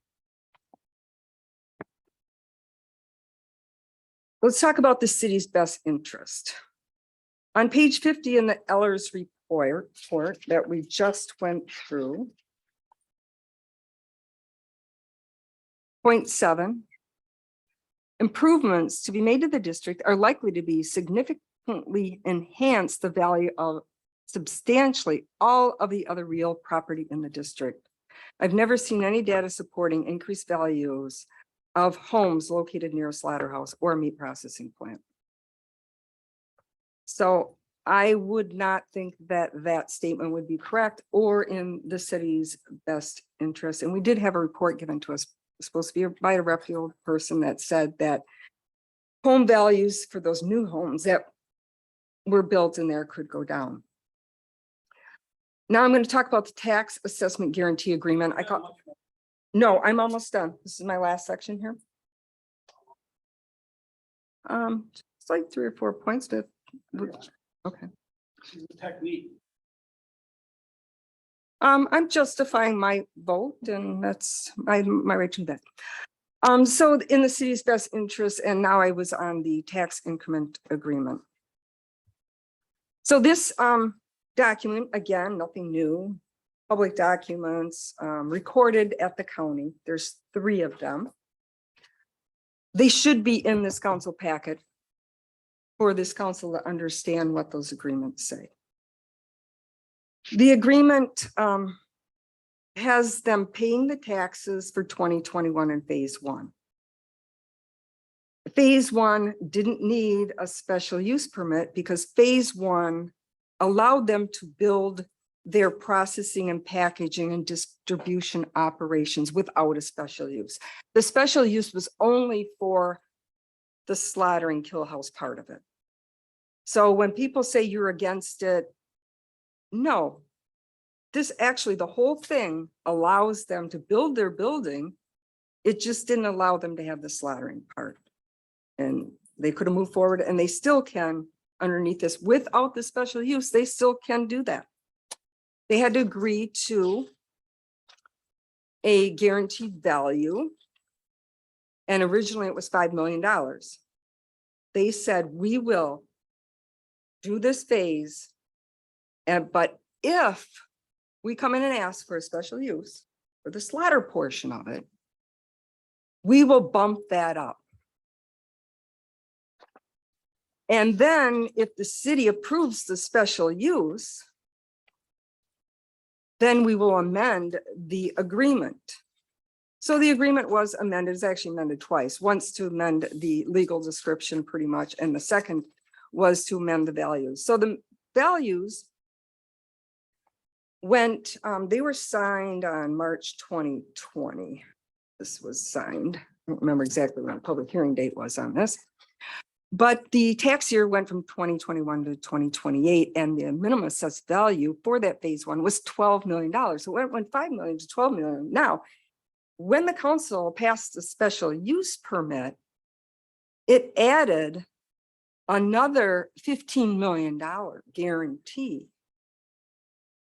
So what we have here is a developer who could build and did guarantee it, but defaulted because they broke their agreement. The question I have is, did they pay their property taxes? If they haven't paid their property taxes for 2021, when their first special use was in place, I think we should be sending them a letter, because under the agreement, it talks about the default. In the event that either the city or Strauss defaults under the material term or conditions of this agreement, and such default continues for a period of 30 days or more after receive the written notice from the defaulting parties, then the defaulting party shall be responsible for all costs and expenses incurred by the reason of the default, including but not limited to any legal expenses incurred by the non-defaulting party. So there are some rights in here that if we send them a notice that they defaulted on their property taxes that they should have paid, which no, I haven't gotten a confirmation on that, and defaulting on not pulling their building permits, which they guaranteed a value to. So they broke their agreement, not us. To pay special or leave off the hook for that, and still willing to give them something when they said they weren't going to build. And if you don't pay your taxes, why do you get any incentives? So in good faith, they let it lapse. That is another section in the document of the tax assessment agreement, 9.10. Good faith. Each of the parties herein shall be subject to the duty of good faith and fair dealings in the implementation, execution, performance of the terms of this agreement. Did they act in good faith? Did they pay their taxes? So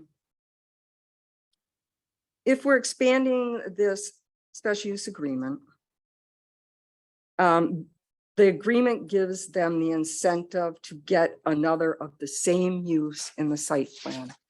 There's a whole section in here about what will happen and how this will be assigned previously. That's a really important topic and paragraph for this council to know before you make this vote. You should know what's going to happen if we continue this special use agreement and the property has a for sale sign on it right now. And they've said they're not going to build. So I'm going to conclude that this is not a winning formula. With the property being for sale, we could have been marketing this for 2 years previously. And I think it's time to end this hope that they're magically going to be able to build, that whatever lawsuits are here before us are magically going to end. And they're going to be able to move forward right away. But what I see is they did give us something that said they weren't going to build, but apparently we don't believe it. So maybe it's time to send them a letter and get a clear, concise answer rather than speculating that we're going to keep giving them this. And at some point they're going to build. Because if we're not doing that, what we are actually doing is we are allowing them to buy the special use permit by the tax incentives that came with this agreement. That once we said, if you get the special use permit, you have to give us more money. Can you describe for me, Alderwoman, the tax incentives that they've received?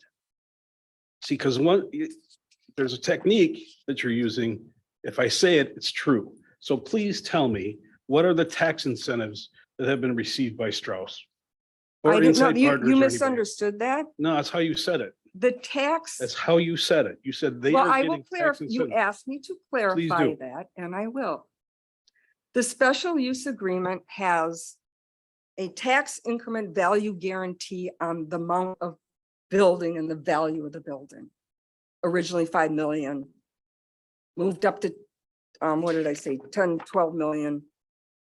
So they guaranteed that they would pay the city that amount, that they would have that building and they would have that, and they would do that by 2021. That's the bill I'm asking if they paid. If they didn't pay that, I'm not willing to give them anything because they didn't make good on their agreement because they signed this thing. The other one was, once we told them that if the city approves your special use agreement for the slaughterhouse portion, this is not even the buildings that they can build without the permit. This is only the slaughterhouse portion of it. If we give you the special use that allows that extra zoning to do something that's not allowed in this district, you're now going to guarantee us more increment to the city at the tune of an extra $15 million.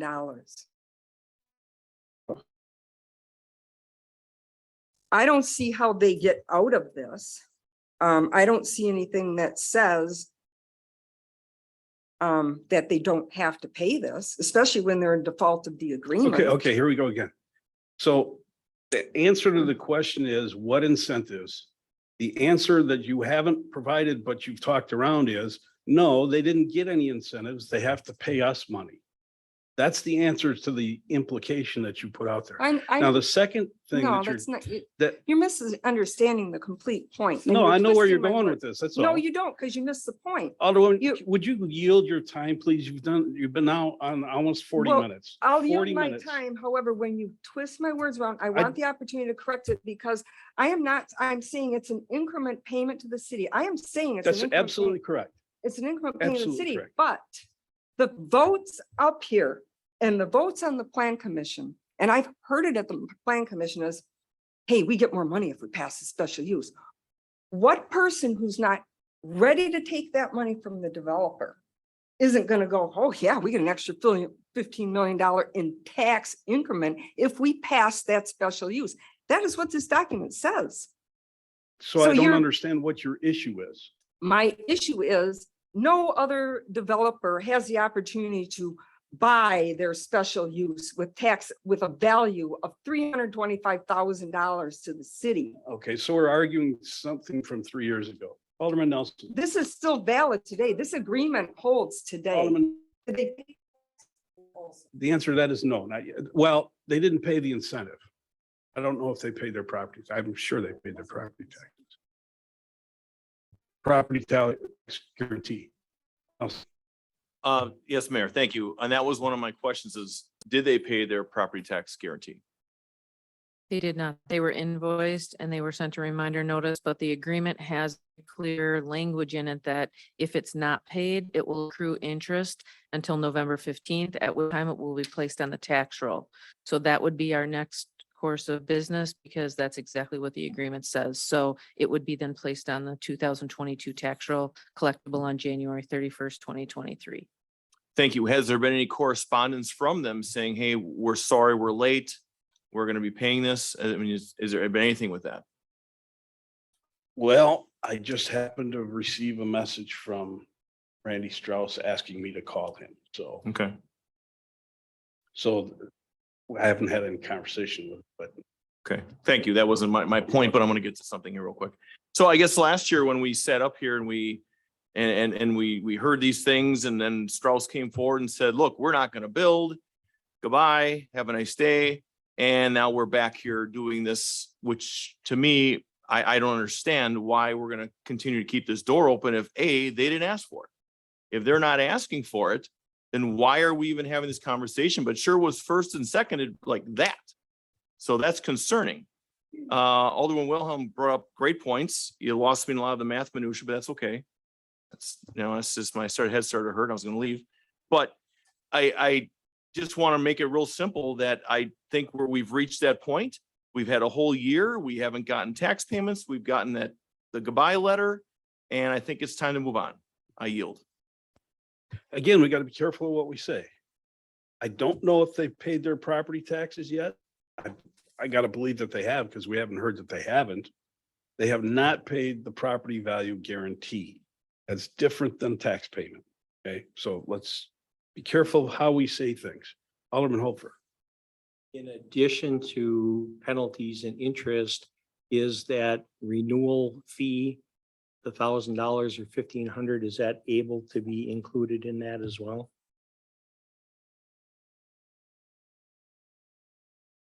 I don't have an answer to that. I don't see why not. We sent them a bill for it.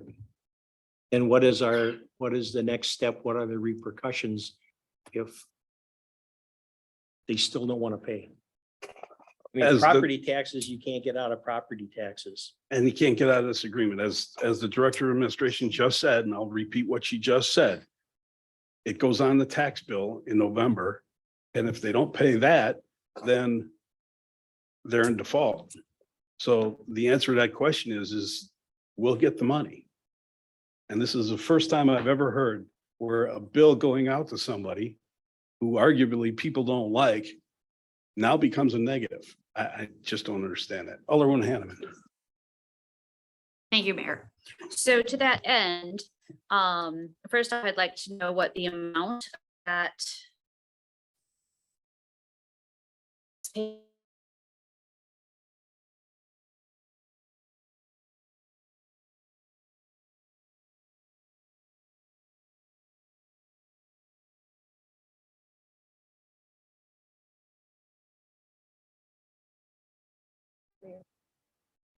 still have a floor.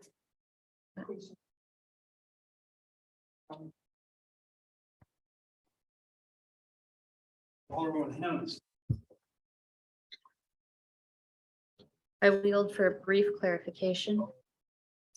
And this, she's talking about the money that they can't get out of, which you said they can't get out of it.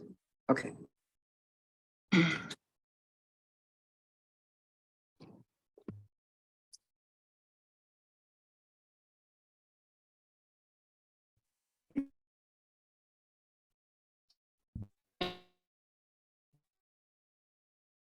Question or implication, should this extension be denied, does that release them from that obligation? That's the big question. And I think The there's short answer to the question is this matter is under litigation, and it just really doesn't make a lot of sense to talk about the details. The answer to the question on the invoice is $230,394.02. $230,394.02.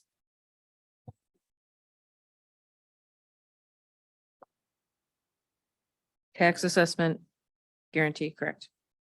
and that Okay. is payable to the TID, or does that go to the general fund? That is payable to the TID. That's what I thought. Thank you. Alderman Nelson, did you want, no? City Attorney, then Alderman Barber.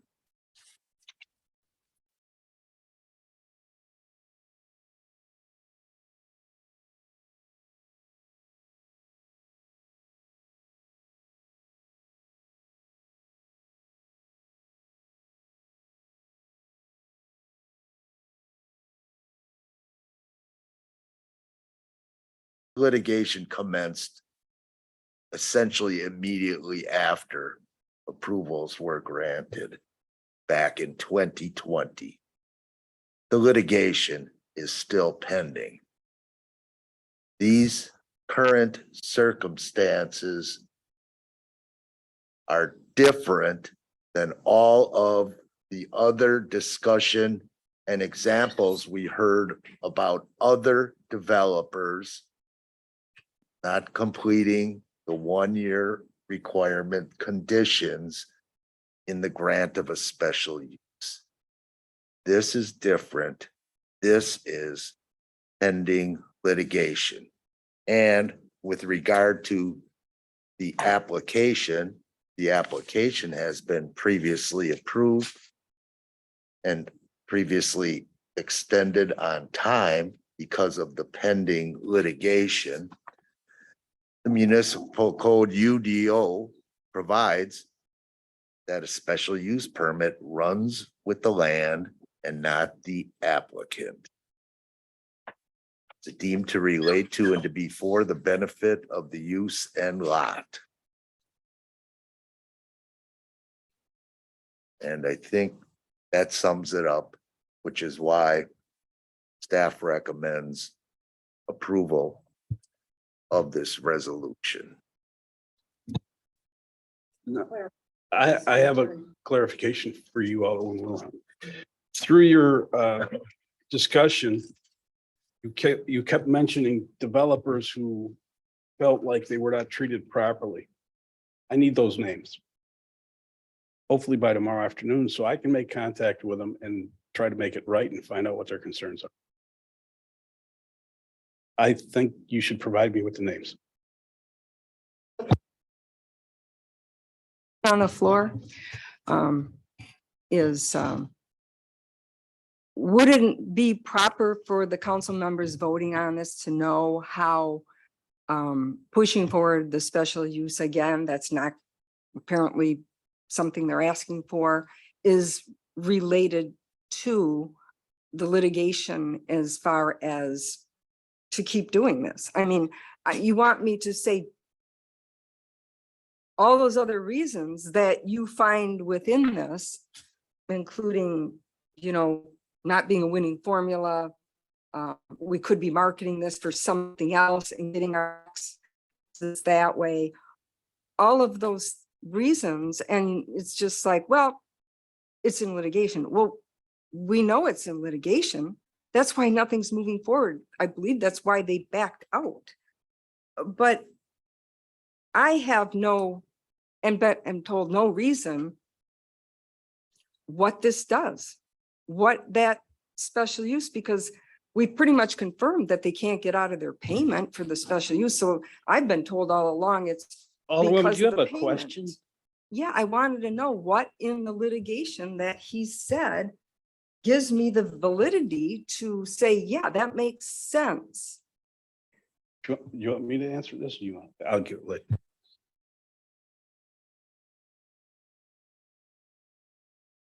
One of the arguments within the litigation is with regard to the applicant and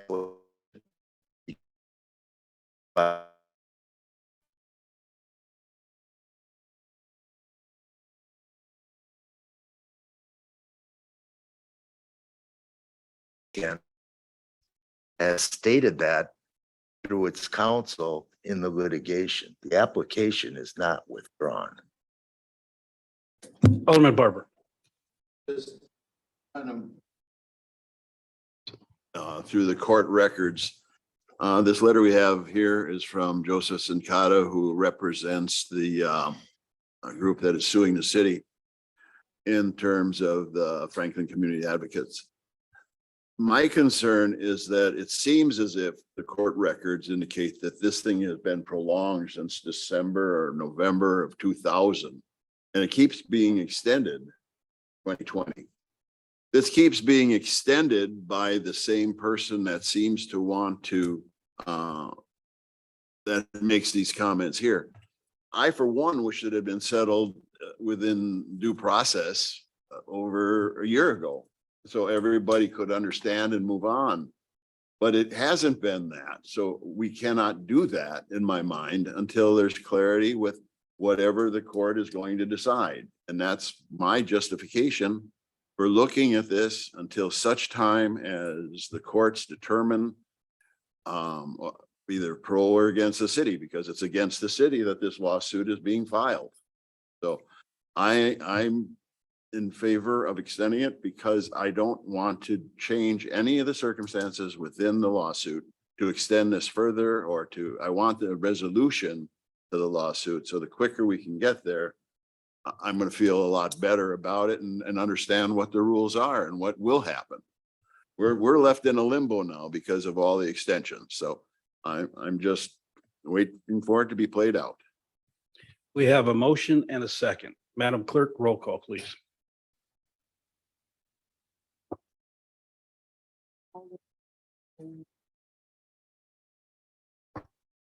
Alderwoman Eichner.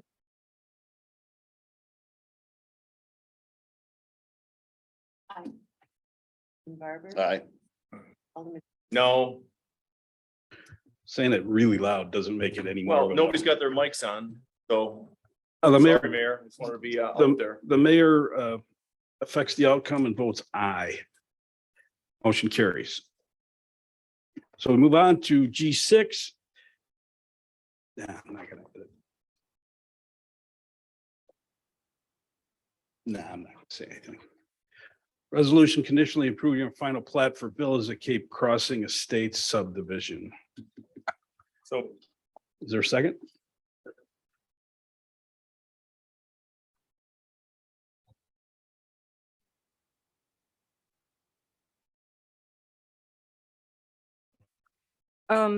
The paragraph on the action sheet that's in italicized, that says it recognized the need for further review of condition number 10 for the dedication of Outlot 4. When we were brought forward with the map plan about, that was called the Ryan Creek map plan that was given to us, we questioned wanting to spend any money or what we were going to do with that outlot. And it says right here, we were supposed to get further review of that. I have not seen any further review, but now we're just moving forward with this Outlot 4. So it says it's a dedication. Is that easement or ownership? Are we taking ownership of Outlot 4? That's one question. The applicant at the Plan Commission meeting, we do hold these meetings publicly, indicated that it doesn't matter to them.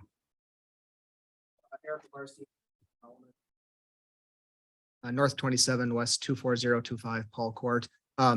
We're open to anything. I think at the Plan Commission, we decided that we were, as long as we addressed in the development agreement, the dedication, that we're dedicating it on the final plat, which would be your ownership, would dedicate to you. We've been in conversations with staff, and I think that's kind of where they've settled. So. Okay, so dedication.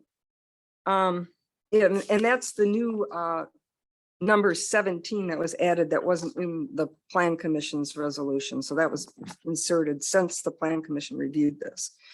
So 92, on page 92. I have a question about I'll go back to that because I'm kind of trying to take this by order. The final plat is approved contingent upon obtaining the naturally special exception for impacts to the protected natural resource features, including but not limited to degrading within the wetland buffer of wetland W prior to recording the final plat. Otherwise, the divider must revise that and the conservation easement. Well, you take that for a board and commission and say, well, you don't have an exception. There's all because they're going to have to read, there's going to be more staff.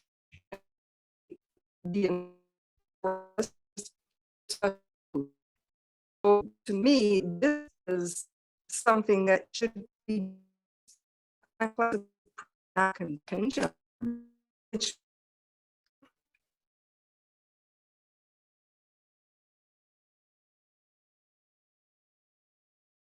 Encumbered by easements. I can't even Okay. read how many. We there had a are. long discussion about this at Plan Commission. Mr. City Attorney can discuss the, or Mr. Obarski, I want to avoid another hour-long conversation about something that's been already resolved at a plan commission level with staff. Mr. City Engineer? Yeah, Glenn, can you explain the details of the outlaw? I Right, mean, right.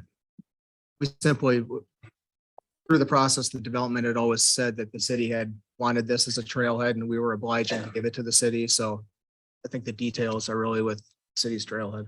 Yeah, and that's one of the things that I said was, So the Alderwoman is correct. We brought this forward and for a full-blown design, we have not seen that design because we did not proceed with the design. I do have some preliminary sketches where the consultant had looked at wetlands, had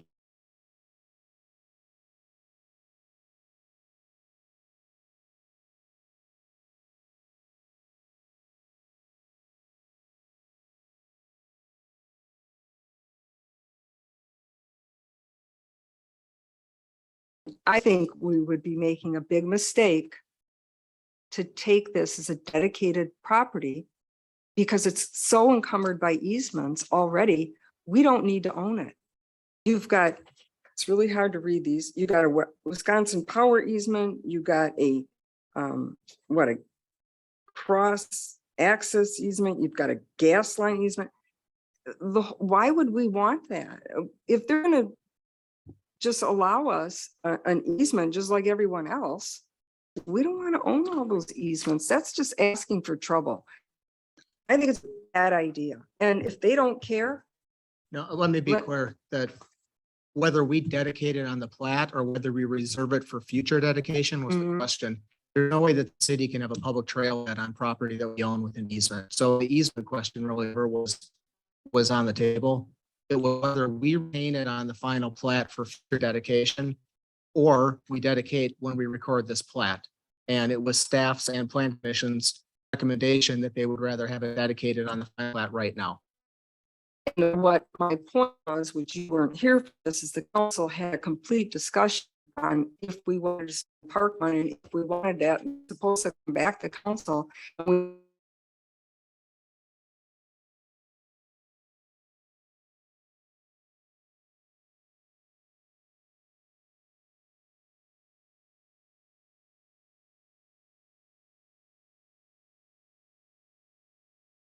Everything that council tried to do a couple of weeks ago or a month ago, whatever it is not taking place. We're being overridden by an unelected body. That's my point. So I yield the floor.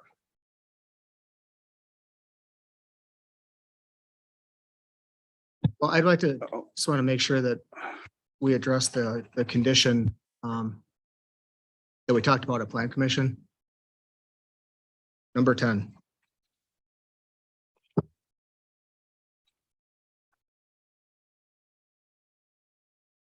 So, I mean, I would ask that condition number 10 be removed from the conditions. page 99.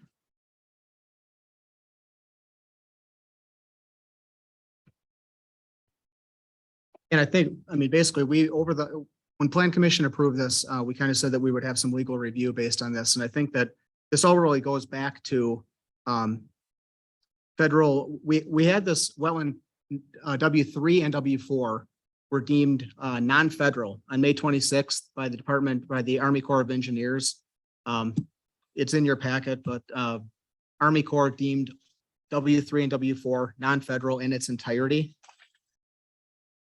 We then knew that we had to do some grading in there, so we went through the proper channels with the DNR. We applied to DNR for an exemption for about 8,000 square feet of grading in the wetland to facilitate drainage from the west to the east. DNR concurred that the U.S. Army Corps of Engineers ADJ letter and the last sentence, therefore, the area described as wetland 3 and 4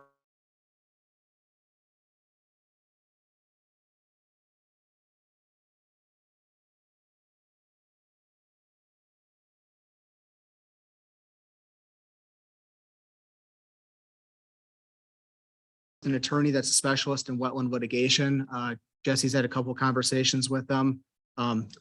We have been able to actually keep the buffers around the affected areas with the exemption, even though I think according to state law, we probably don't need to. But in designing it in good faith, we were able to keep those. But right now, planning staff planning staff is actually asking for or requiring a special exemption for us to go through the special exemption process within the area that has already been exempted and approved for grading within the DNR or by the DNR. And I guess I am asking that that condition be taken out and that the 20 and 30-foot buffers that are within the area that the DNR has already approved for grading be removed.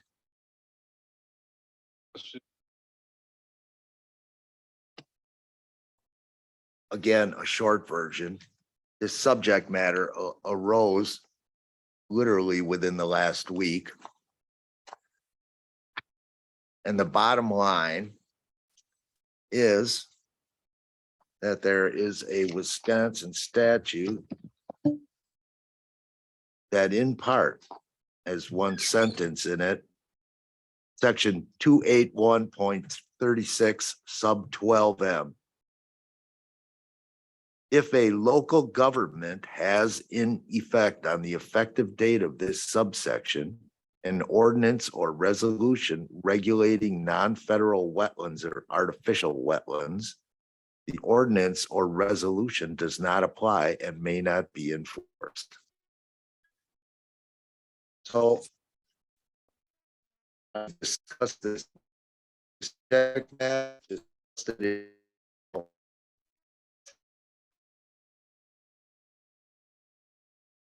Discussed it with Department of Revenue staff. Attorney representing Newman, I believe, told me that she previously worked for DNR for 10 years.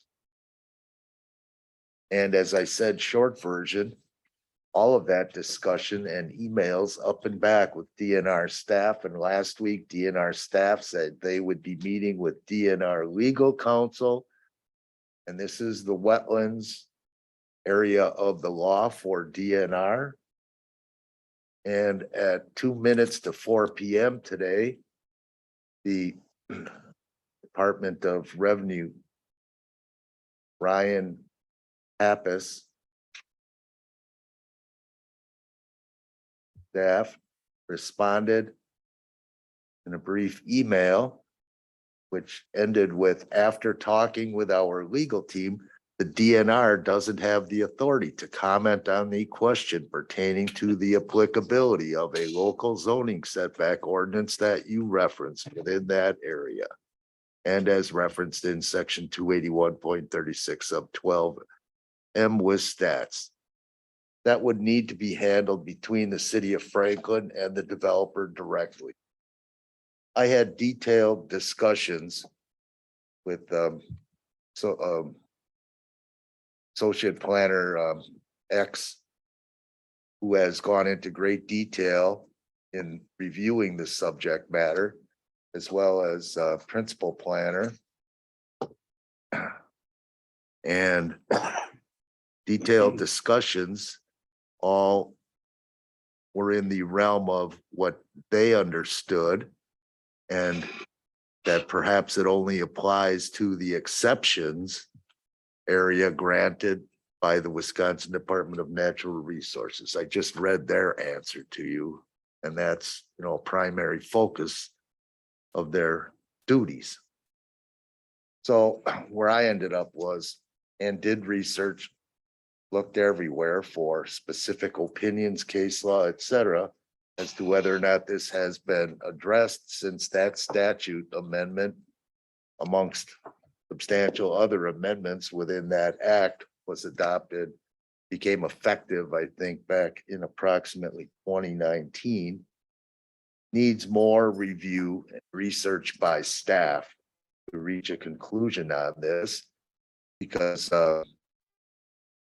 according to Associate Planner X, approximately, just as to her guesstimate, 30% of the wetlands, all Root River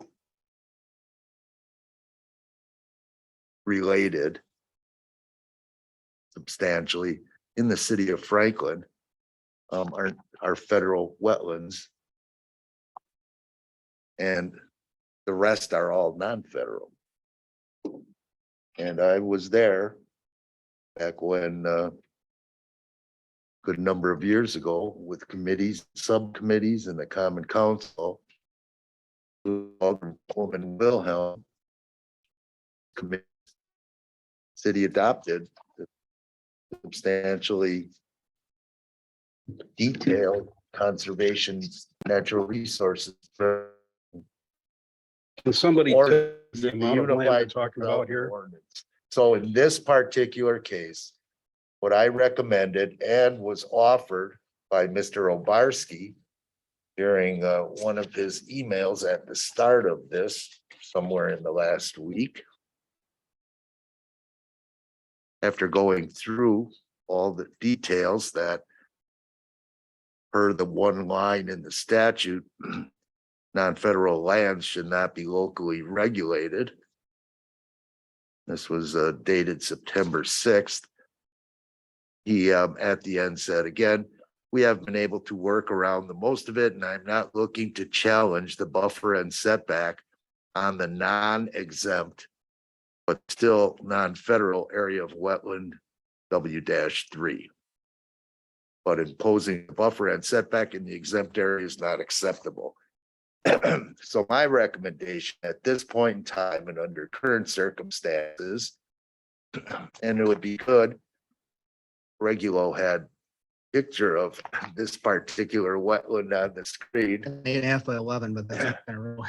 Because just the verbal description, picture a somewhat lengthy pond and the exemption application by the developer to DNR, which was approved, essentially cuts off approximately the lower It's about approximately quarter of it. about the southern 1/4 Right. is in the exempted area. And what staff was requiring was that that area, obviously, since it's exempted, would not be in the conservation easement, but also had a setback and buffer, the 20-foot, 30-foot around the exempted area at the outskirts of that, and it actually went through the middle of the wetland. And the recommendation is, as Mr. Obarski stated in his September 6th email, condition number 10 should be amended to state that there shall be no wetland regulations beyond the line into the exempt area, period, and that the regulations do apply to the area outside. And if conservation easement has already been approved, it should be amended, or if it hasn't been filed yet, that would be addressed in condition 10. It has not, it would be drafted on the final plat based on what the actual borders would be. Okay, That for staff, that condition would be acceptable. Again, we're talking about an area that already has been approved by DNR to do some grading in. So it's really the area that I really don't want to agree to. That is only the area running through the exempted area that already has been approved by DNR for grading. I don't see the. Okay, here's what we're gonna do. Since there isn't a single person in this room that understands what the final conclusion is. This is absolutely absurd and unacceptable. We don't have an image of what we're talking about here, so nobody knows what we're talking about. So here's what we're gonna do. We're gonna set this aside. 2 of you go outside, 3 of you go outside, work out the language for 10 and come back in and we'll deal with it then. I'm tired of this. This is not appropriate. We're gonna move on to G7. Mr. Mayor. No, I'm done with We this. first got a response at 2 minutes to 4 today on this. You don't know what the motion is because we don't have a resolution to. We don't have a resolution item number 10. Whose motion is it? Your motion stand? Take my motion. Is there a second? Who's the second? Alderman Barber. All right, with consent of the body. If you want to go join them in the hall, go ahead. But let's get this ironed out because this is ridiculous. This is not the way the city of Franklin should be doing business. This was all discussed in front of Plan Commission. Mr. City Attorney. Recommend the motion as set forth on the action sheet with the addition of and condition number 10 shall be amended to provide that wetland setbacks and wetland buffers shall not enter into the W-3 wetland area exempted by the Department of Natural Resources with the terms and provisions of the condition to be as approved by staff. Okay, the applicant nodded up. Developer can live with that. And that is my motion. Second. Seconded by Alderman Barber.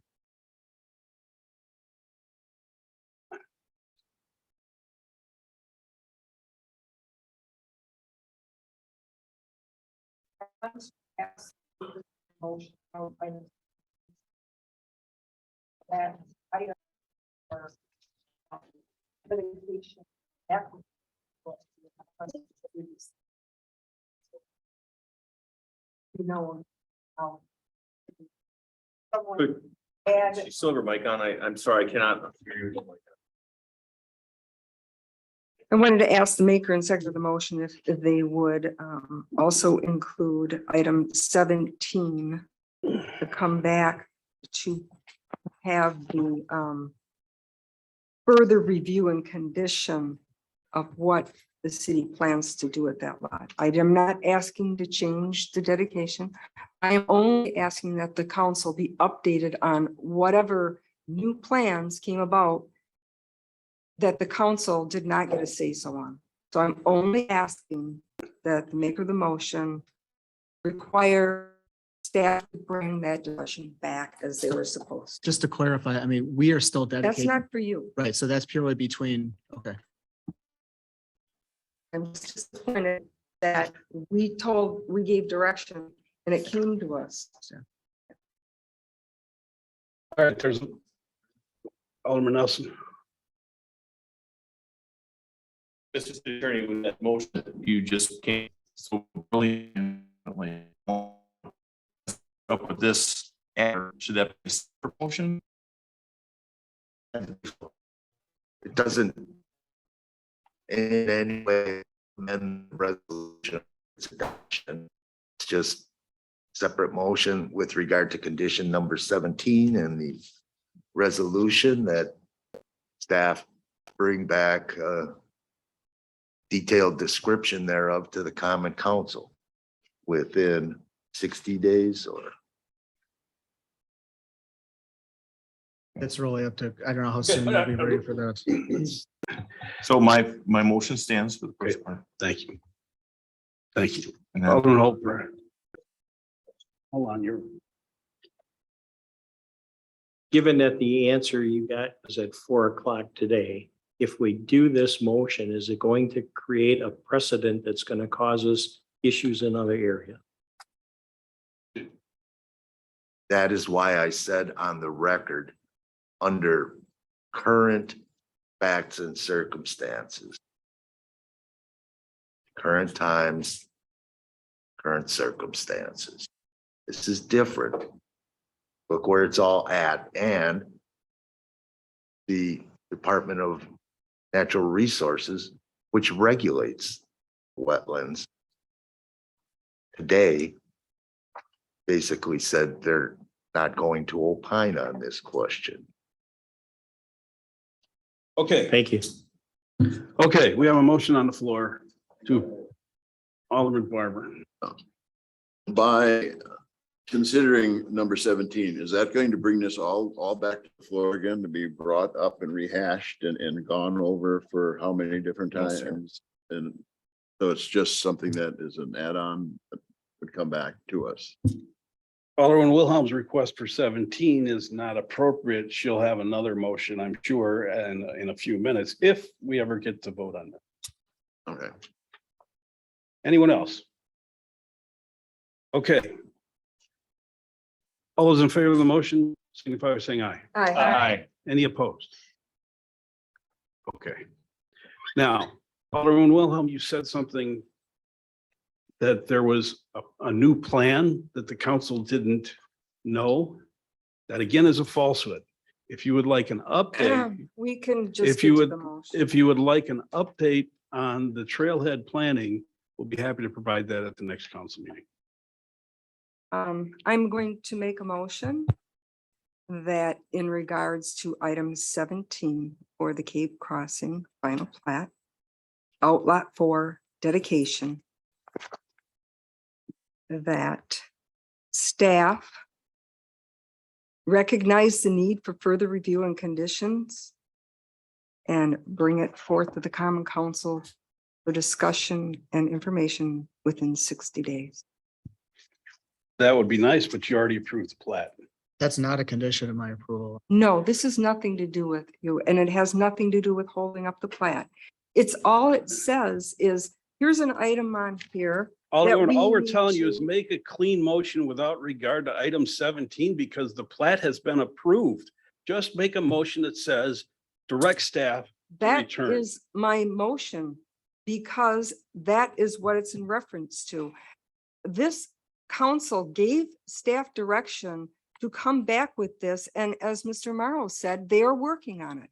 He has information to bring us back, which didn't come back to this council before this got added. The council should have had that information. You're talking and not All listening. I'm asking to You're do talking and is not to listening. do what we previously had asked staff to do. See, once again, you cannot take yes for an answer.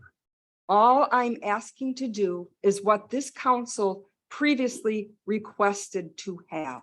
That is the motion. There's no update. Oh, we want some clarification, so I made a second. Right. Okay. All right, let's play the game. Madam Clerk, please read back the motion. We don't have to play a game. Madam Clerk, please read back the motion. Okay, Alderman Wilhelm moved that in regard to item 17 for dedication, that staff recognize the need for further review and conditions and bring it back to the Common Council within 60 days, seconded by Alderman Wilson. Everybody clear? All those in favor, signify by saying aye. Aye. Any opposed? Motion carries. We take a 2 before. Don't break for you. Okay, we're back at 5 minutes till.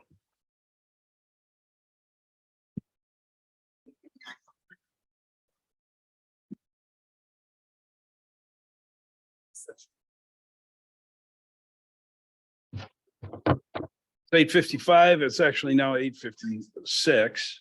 We're back in open session. We move on to item G7, authorize the purchase of Rapid7 Security and Information Event Management System. It's actually service. Motion, Barbara, please.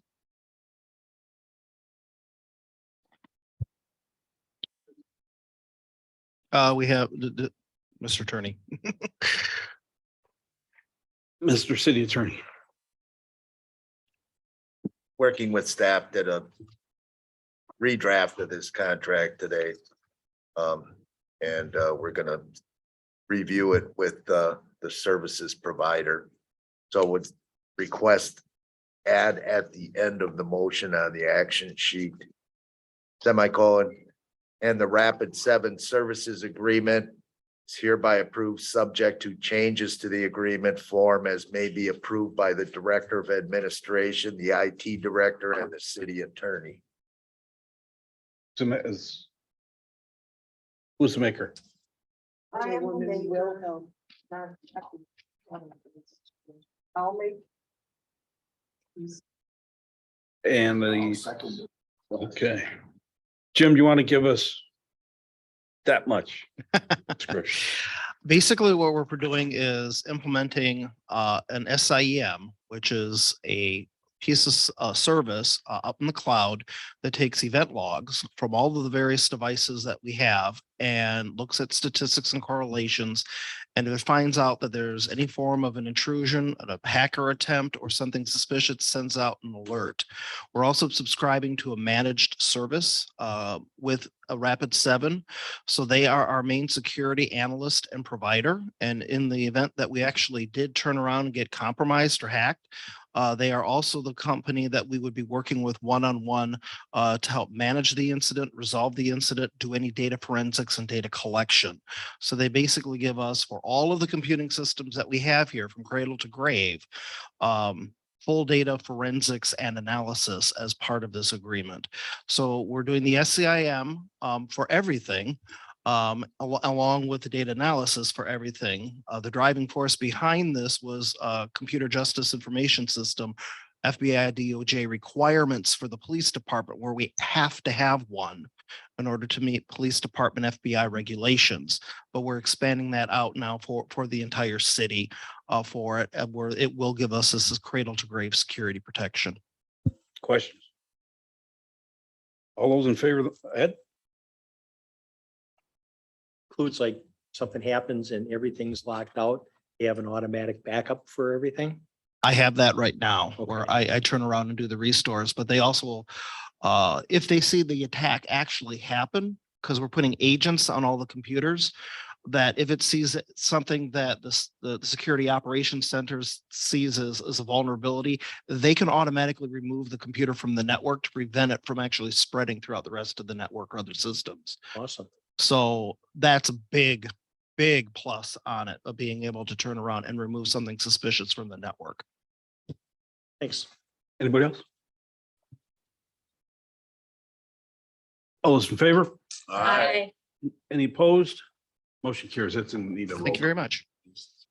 That was budgeted item. Okay. G8, a resolution to submit a 2023 grant application for our forestry program.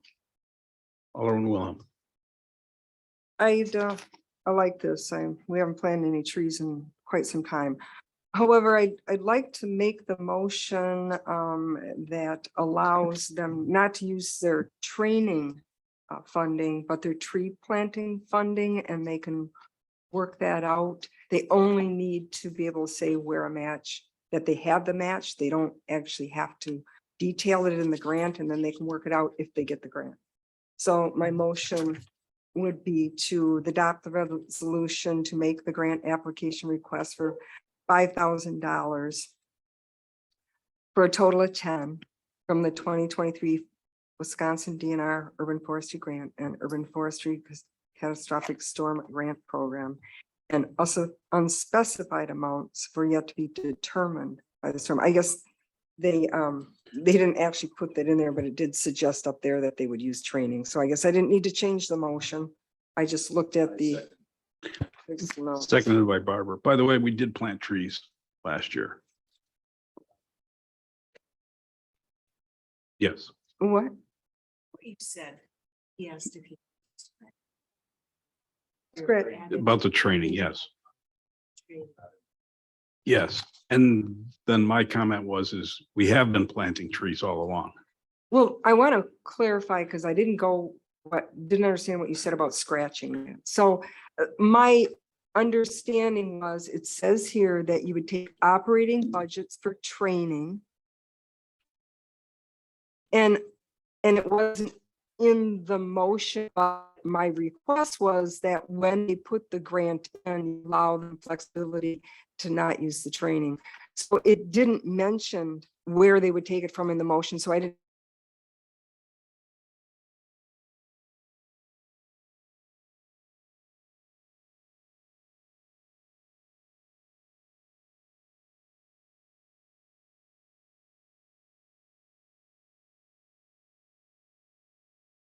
Frivolous thing. We don't need it because it's the staff wages, labor, and costs that are our match. So we don't, it's the work that we do to set them up, to plant them and maintain them, that is our match. So that really isn't needed anyway. Yep, that makes more sense. Thank you, Peggy. And again, the comment is that we haven't planted trees in some time. We plant trees every year. Well, but you got to be careful, because when you say something, it becomes fact, and that's not a fact. It's That's correct, and you need to make that judgment call from here on out. Anyway, G9, a resolution authorizing installation of a fence in a 20-foot storm sewer easement, 9138 South 29th. Second. Hanneman and Holfer, all those in favor? Aye. Any opposed? Motion carries. G10 is a development agreement between Carly Mutter and Jacob Mutter for essentially the end of a driveway at 8973 West Lake Point Drive. Move to approve. Second. Eichmann and Nelson, all those in favor? Aye. Any opposed? Motion carries. G11 is authorized a consulting services agreement with Foth Infrastructure and Environment LLC for general planning services. This is fill in as we need them to keep things moving through the planning department. Second. Hanneman and Barber. All those in favor? Any opposed? Motion carries. G12 is authorizing a water main easement.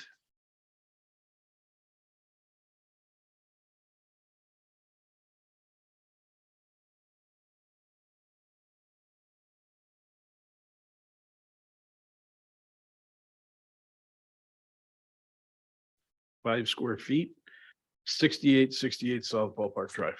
Second.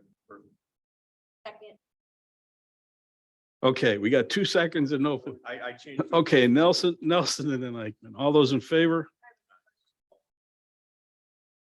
Alderman Wilhelm.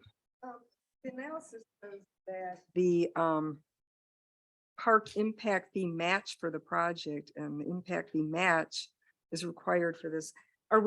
We're gonna use the donated land for the match is how it reads, right?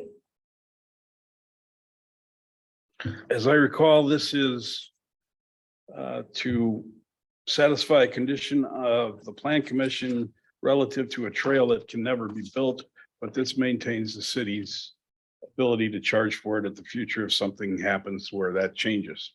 Okay, I'm just trying to understand the analysis of this because it says you're using the land as a match. And I wanted that clarified and we can do it maybe somewhere else, but in 2015, I tried to get us to accept the MMSD donated land as a match and I told we couldn't do it. So one of those are not correct. Madam Director. You are correct on the last statement. If it's donated for a specific purpose, you have to subtract the donation. Now, if someone just gives you $5,000 and says, spend it on whatever you want, you could certainly use that. But if someone says, we're giving you this land, that is not a local match. That just like a grant gets subtracted off the impact fees. Thank you. Okay, the reality is it's not gonna happen anyway, so. So on the, we have a motion and a second. All those in favor? Aye. Any opposed? Motion carried. 14 is a closed session, 15 is a closed session, 16 is a closed session, 17 is a closed session. We move on to licenses. Alderwoman Hanneman.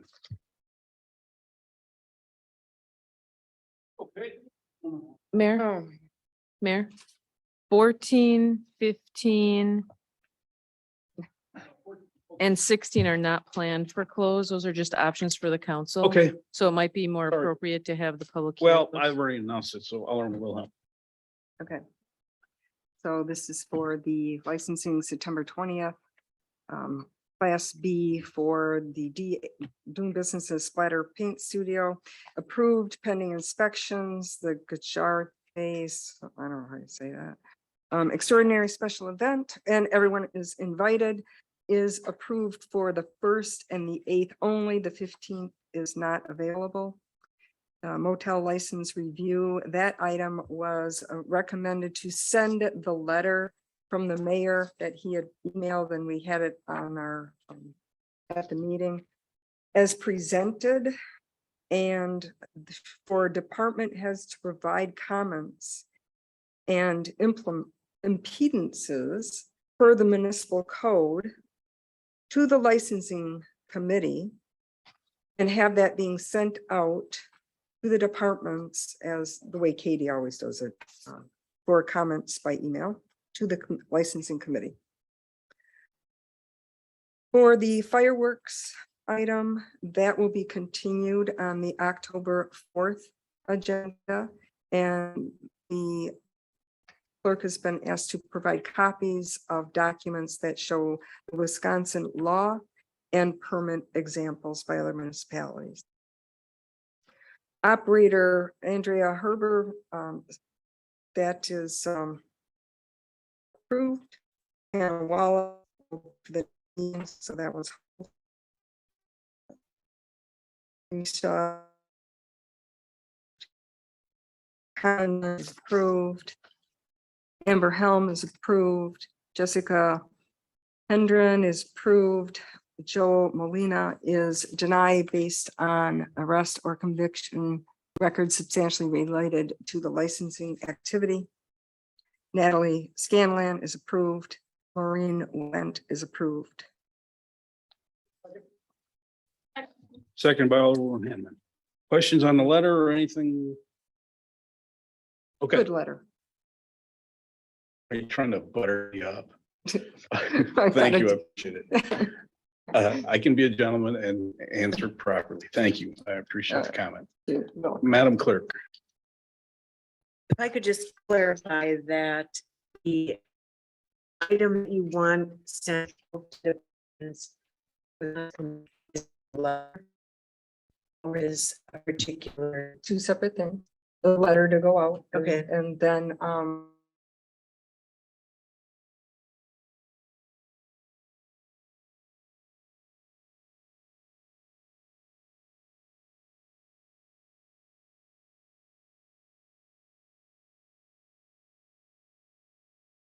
change doing that. So If it's on the committee, work with the clerk and license. License committee look to be helpful in